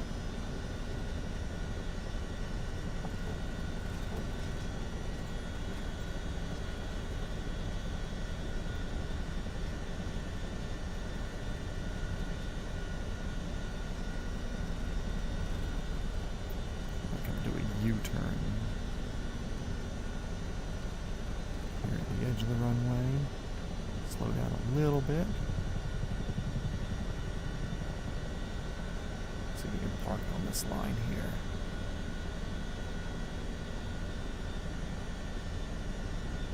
Boom. Bing pot. Love it. Parking brake on. That's what people are saying real quick before I go through shutdown. I'm gonna head out once we park. I'm more tired. Dude, get out of here. We're parked, about to shut down. You go do your thing. Thank you, Joe. 900 X3D's latest and greatest, but stock a lot more expensive. No, I'm Georgia. East Coast based.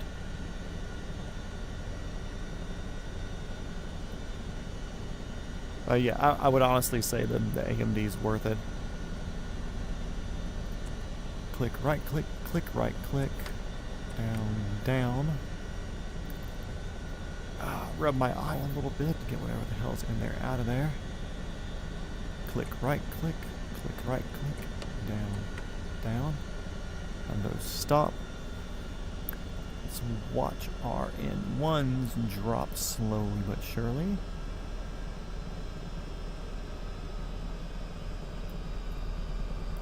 We're zeroed out on the ends, as it should. Click, click, click, click. Let's go and turn position, the beacon on for now. We can turn generators off. Not worry about the APU right now. Heater, we can turn that off. All that's good. Don't need to worry about that. Don't need to worry about that. That's all dead. That's all dead. That's all dead. That's all dead. 6. So the only thing left to do is battery. We can close the heater vent too. And I honestly don't think there's a... or it might be like an electronic rotor brake, or like an actuated rotor brake. I don't think it's a manual yank a stick sort of thing in here. But as far as our traveling today, that finishes us up. Took a Chinook all the way from just north of Juneau to Anchorage. A couple little stops along the way. And we did good. Only a little IMC thing, but even with all the clouds and the peaks and everything around us, not that big of a deal. Tomorrow, though, we're going to be heading for McKinley, which I think is in like that direction. Depending on the helicopter we get, we may try to set down on the summit of it, so that'll be cool. But let's go ahead and end this flight now. Lock in our location for next time, and we'll pick a cool helicopter for that. Let's go do some hood rat shit. What do you say? Let's go back to home airport where everything started off at. Henry County. Helicopter. Oh, also, I may have accidentally spent money and got this thing. So we'll be able to do some legs in that here soon.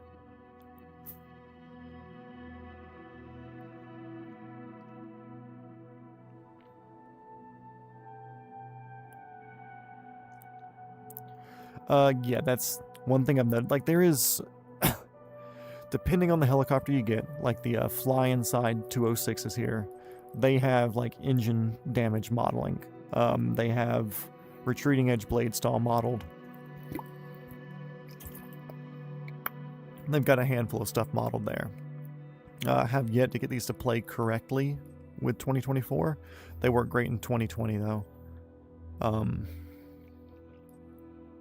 But yeah, I huck some of these things around, and I've never folded a folded a tail boom or anything. Like, it just seems to take it. So obviously there is a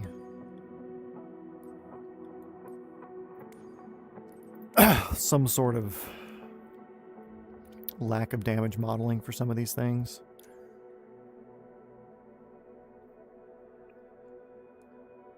So I had 2020. I actually had 2020 back in 2020 on my laptop, barely ran, played it with a controller, just flew an airplane around a couple of times and kind of gave up because the computer really didn't handle it that well. But I re-downloaded it again once I built this PC while we were waiting for 2024 to come out. And then 2024 came out. Of course, I'd already pre-ordered that, so now we're in 2024. I don't think I'm running the beta. I think Chuck said he was running the beta. I'm not sure if I'm in the beta program or not, but either way, you know, it's... I'm just... As far as I'm concerned, we're just in Microsoft Flight Sim 2024. Everything else is just... I don't want to say irrelevant, but it just doesn't matter to me. Yeah, no, whatever. Okay, let's see. Let's get our seating position fixed a little bit. And this is what my stick looks like, except I don't have the left side here. I don't have the controller side for obvious reasons, but I have this right here. Am I sitting too close? Where am I? Yeah, this needs to be further away. And a little bit taller. Cool, there we go. Just going to get this started up so that way we can do things. Strobe. Fuel mixture down. Guard on. Both magneto twist.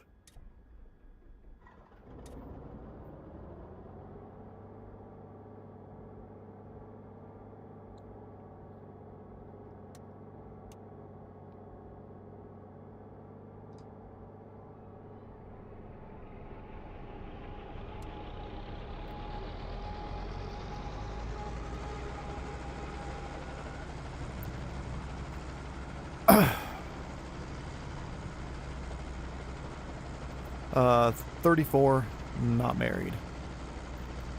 With a whore of an ex-girlfriend.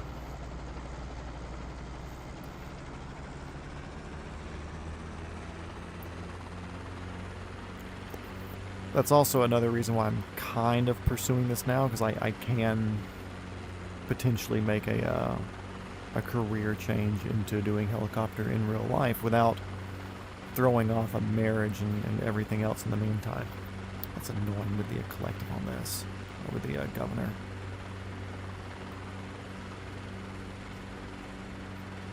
Come on, drop my RPM. Stop doing your silly shit.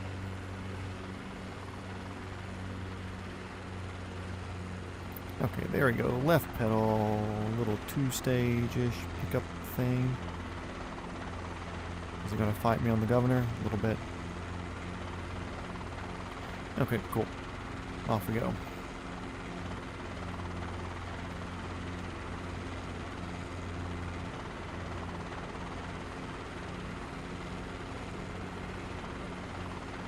What is that plane? Looks different. Oh, it looks like a King Air. Never mind, it's a prop. Okay. They look kind of like... Oh! Okay. Yeah, it's the first time I've seen one of those parked on the ground. Little inline 2-engine Cessna. Fun fact, you can't do your 2-engine training or your multi-engine training on this. Because if you lose one engine, you're not going to have the weird torque on the aircraft itself. So they don't let you do your 2-engine training in this thing right here. Fun fact.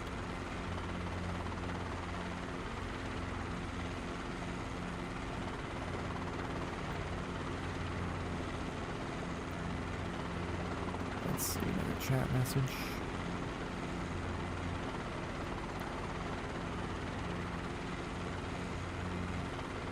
I was not sure that was what you said, yeah. The Skymaster. Yeah, dude, like I said, that was the first time I've seen that thing on the ground here. Like, every once in a while, you'll see, like, here's your RPM back, take it. Every once in a while, you'll see, like, some sort of neat thing on the ground. But, that was the first time I've seen the Skymaster. So anyways, when I started learning here, this parking lot, Nick, what the fuck is a, why do we have a pontoon caravan here? Okay, anyways, in Microsoft 2020, something with their parking lots they did, they just had like circles in the parking lot. So this entire parking lot here, the trees weren't there, but this entire parking lot was paved and it had like little circles and like parking places all over it. So I would literally just hover around, hit the different parking plates, like parking spots in the different circles. So if we said like this square up here, I'd say like, okay, cool, I'm going to do an approach to this square with like a harder stop on the end. And then I'd come in here and like some of the circles were more bullseye to where there were two circles. So I was like, okay, cool, get there and hover and do all my pedal turns. I'd be turning the wind on and off and whatever else. But literally, this parking lot in Microsoft 2020, freaking around 100 hours or so when I first got in the game. Of course, I would do like 1 or 2 hours, and then as a reward, I would go like dogfight nobody through like a downtown area or something. Special multi-engine rating, exactly. 14 watching. What the hell are y'all doing? Welcome. Dude, Georgia Plain Spotting is going to be so upset he wasn't here for the big numbers.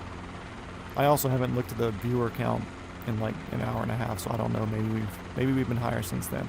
But anyways, welcome. We've finished our flying around the world portion for the day. We did Skagway or something north of Juneau, Skagway, up to Anchorage and a Chinook. It took about 3-ish hours to do because we were cruising. 2 little fuel stops along the way, stealing gas from anybody who was available. And now, since we've completed that mission and locked in our place to start for the next stream tomorrow, we're kind of doodling around in a little R22 at my home airport. Yeah, if you want to see more of the flying around the world stuff, subscribe, and I'll be doing it tomorrow, and I'll be doing it for another 90 to 100 days, because we're only day 12 in, and we're just now getting to Alaska after starting here in Georgia. So, yeah. But anyways, like I said, for now we're going to doodle around and have fun since I still got some energy. I was asking because I was curious about how your significant other accepted the sim endeavor. Yeah. It's, when I first purchased this, I was in another Skymaster, or it moved. I wasn't in a relationship when I got it, but I did date somebody for a little bit while I had it. Although she had never come to the house, we never got that far. But when we were talking, I was like, oh yeah, I'm going to be doing the sim thing. And like, I guess people that just aren't into this sort of thing, they just don't understand what it is. I don't think they have a comprehension. Just like I said earlier in the stream, like my grandmother, I try to explain to her, she's fucking clueless. But also she's like 93 years old and never used a computer in her life. So it's like, I don't expect somebody who's never looked at home flight sim setups from mild to extreme to know what it's all about, really, you know. And I would explain the thing like, hey, I'm looking to do this to start learning how to hover and how to do all my movement around and deal with different winds and approaches and autos and whatever else. But like, I don't think it was ever something that they knew or figured out, you know. Why are we... I wish this governor thing would play right today.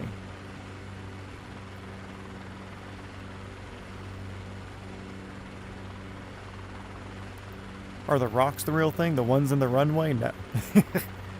And it does not have that end jump at the end. It is a slight hill at the end, but it's not like that end jump. But I want to say they are working on like expanding the runway here a bit. Not in this direction, but the other direction, or they did expand it. But they are looking at doing it more, in fact. Because it's right next to the NASCAR track here, so they do get some stout jets coming through every once in a while. A lot of 145s and stuff during NASCAR season, the ERJs or whatever. Let's say we do a backwards auto. Your wife tolerates it barely. But yeah, it's missing. We have an FBO, like the main FBOs there, and like those are like little covered areas, like covered T-hanger carports almost. It's not perfect. It's pretty well, but it's not perfect. Helicopters will usually park on one of those slots there for the school.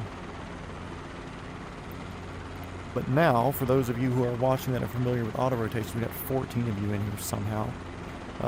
Auto rotation is when you let the air move through the system. Actually, we'll do a straight on one first for anybody who's unfamiliar. So typically in your flight schools or wherever you're learning, especially if you're using a Robinson R22, they want you to do like a 65 knot auto rotation while maintaining your your rotor RPM and everything. And it's a very, you go forward and you fly into the wind and you do your auto and you touch down, and that's what you do. But we were kind of having the discussion last night or the night before, whatever it was, that I kind of feel like that's a insincere way to really teach, although it's a good way to give people the steps on how to do it. It's like, okay, cool, you're traveling normal and you lose engine, so I'm going to roll my throttle down and take the governor off. So governor off, throttle down, and what you do, you lower the collective, and you can float the collective a little bit to kill some rotor RPM or gain it back or whatever. So you find that little floated area, and we're keeping about a 65 knot airspeed, so I need to push forward some to keep that. And it's kind of a game of managing everything kind of all together. And really you like add a little bit of right pedal because you're doing reverse torque overall on your system, versus when you're putting yourself under power, you got to use left pedal. Anyways, it's like a balancing act coming down. And once you get to the ground, you take all that energy that you had stored and you suck that energy out of your rotor system, and you put all that energy back into it by adding more pitch to the collective, and it softens your landing.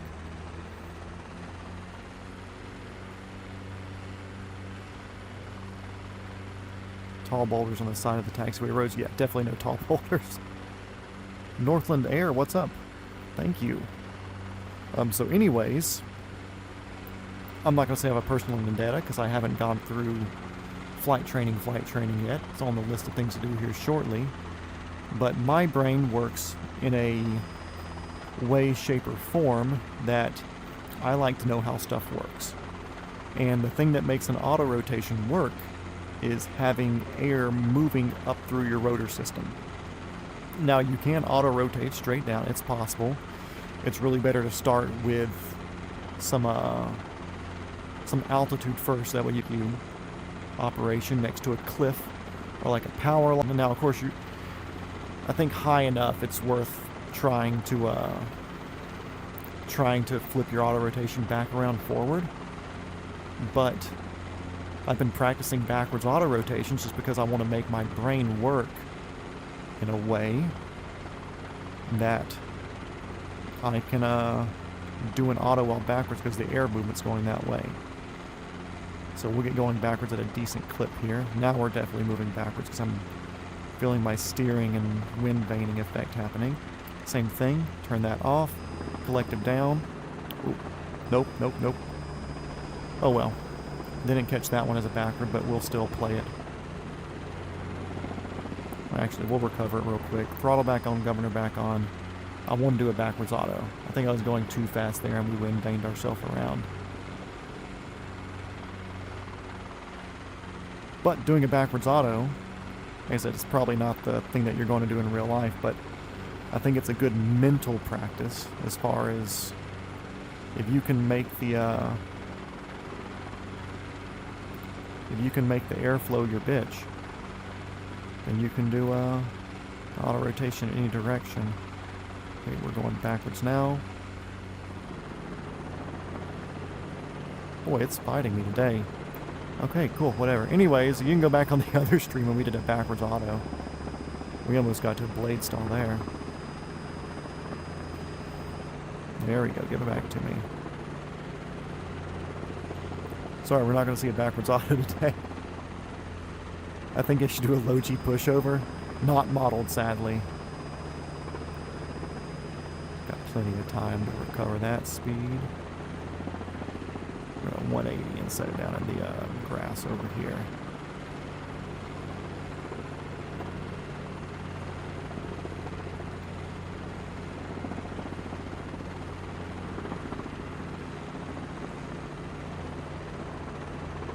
Actually, I want to sidestep a little bit. On this crooked ass ground. Perfect.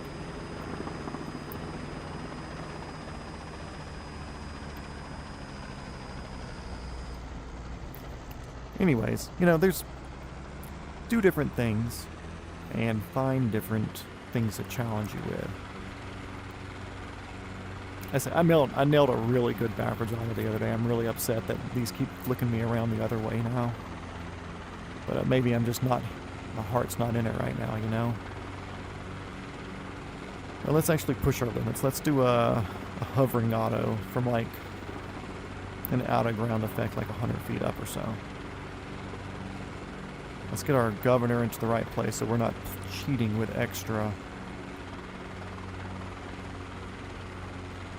rotor speed here. There we go. Field elevation. Yeah, we're about 100-ish feet so. Throttle off, governor off. Jeez, it overspeeded. Oh no, I did throttle the wrong way, some bitch. Okay.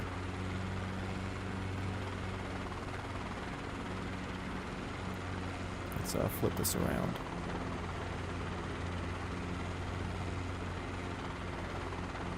Okay, so throttle off, governor off.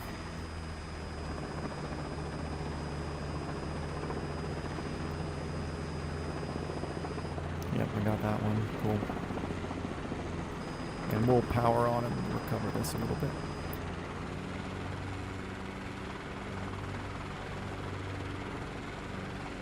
But anyways, that's a cool thing about the Sim 2, which I think a lot of people, I don't want to say take for granted, but like the biggest thing that I've enjoyed out of messing with this so far is I can try so many things that you can't really try in real life. I mean, you can, but there's a good bit of danger with it when you try this in real life.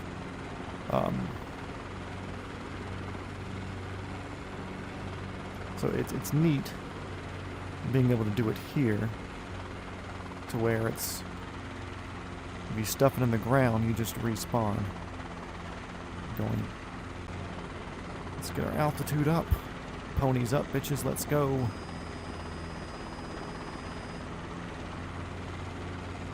Okay, dead airspeed, throttle off, governor off.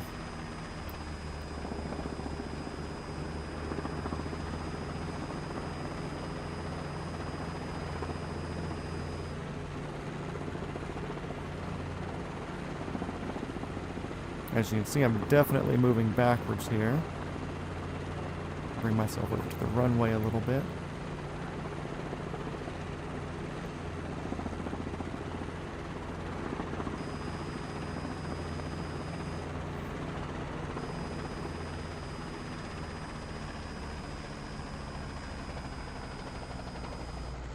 Oh, tail rotor hit.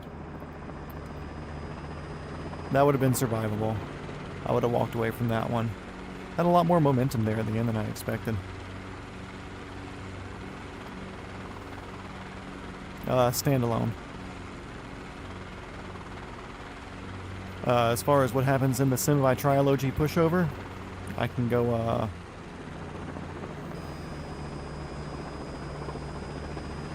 and it just gives it to us. It's not that, I won't say not that big of a deal, but I do my best to where I don't do that. I do make good mental note of that because I know that's a bad habit that you can get in because there is no repercussion in the sim. So, that's something that I do try to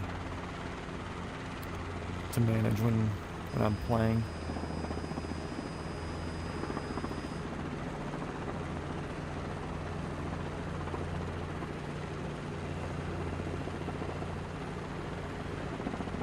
Yeah, I think the thing wrong with my backwards autos was I was just going too fast.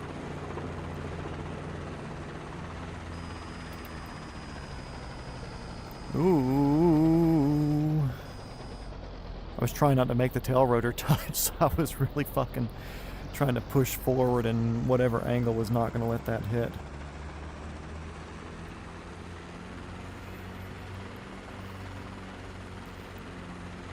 Yeah, so reverse auto rotations. Try it. It's fun. It's fun and it gives you something outside the norm, and since you're not actually in a... Shut up.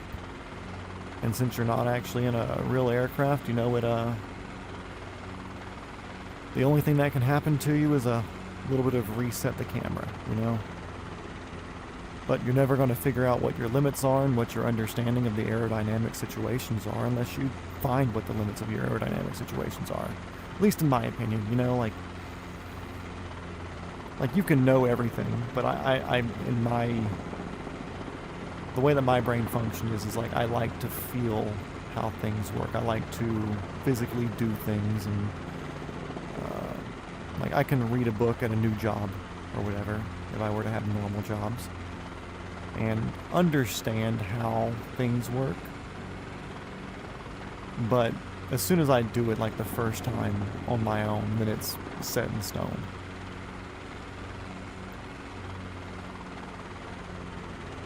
Kind of wish they had the track smoother, but you know, whatever.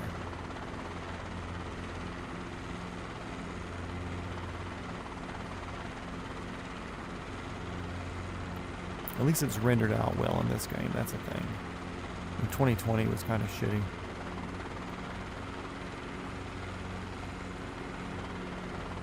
Also, there is a helipad here on the infield for a medical.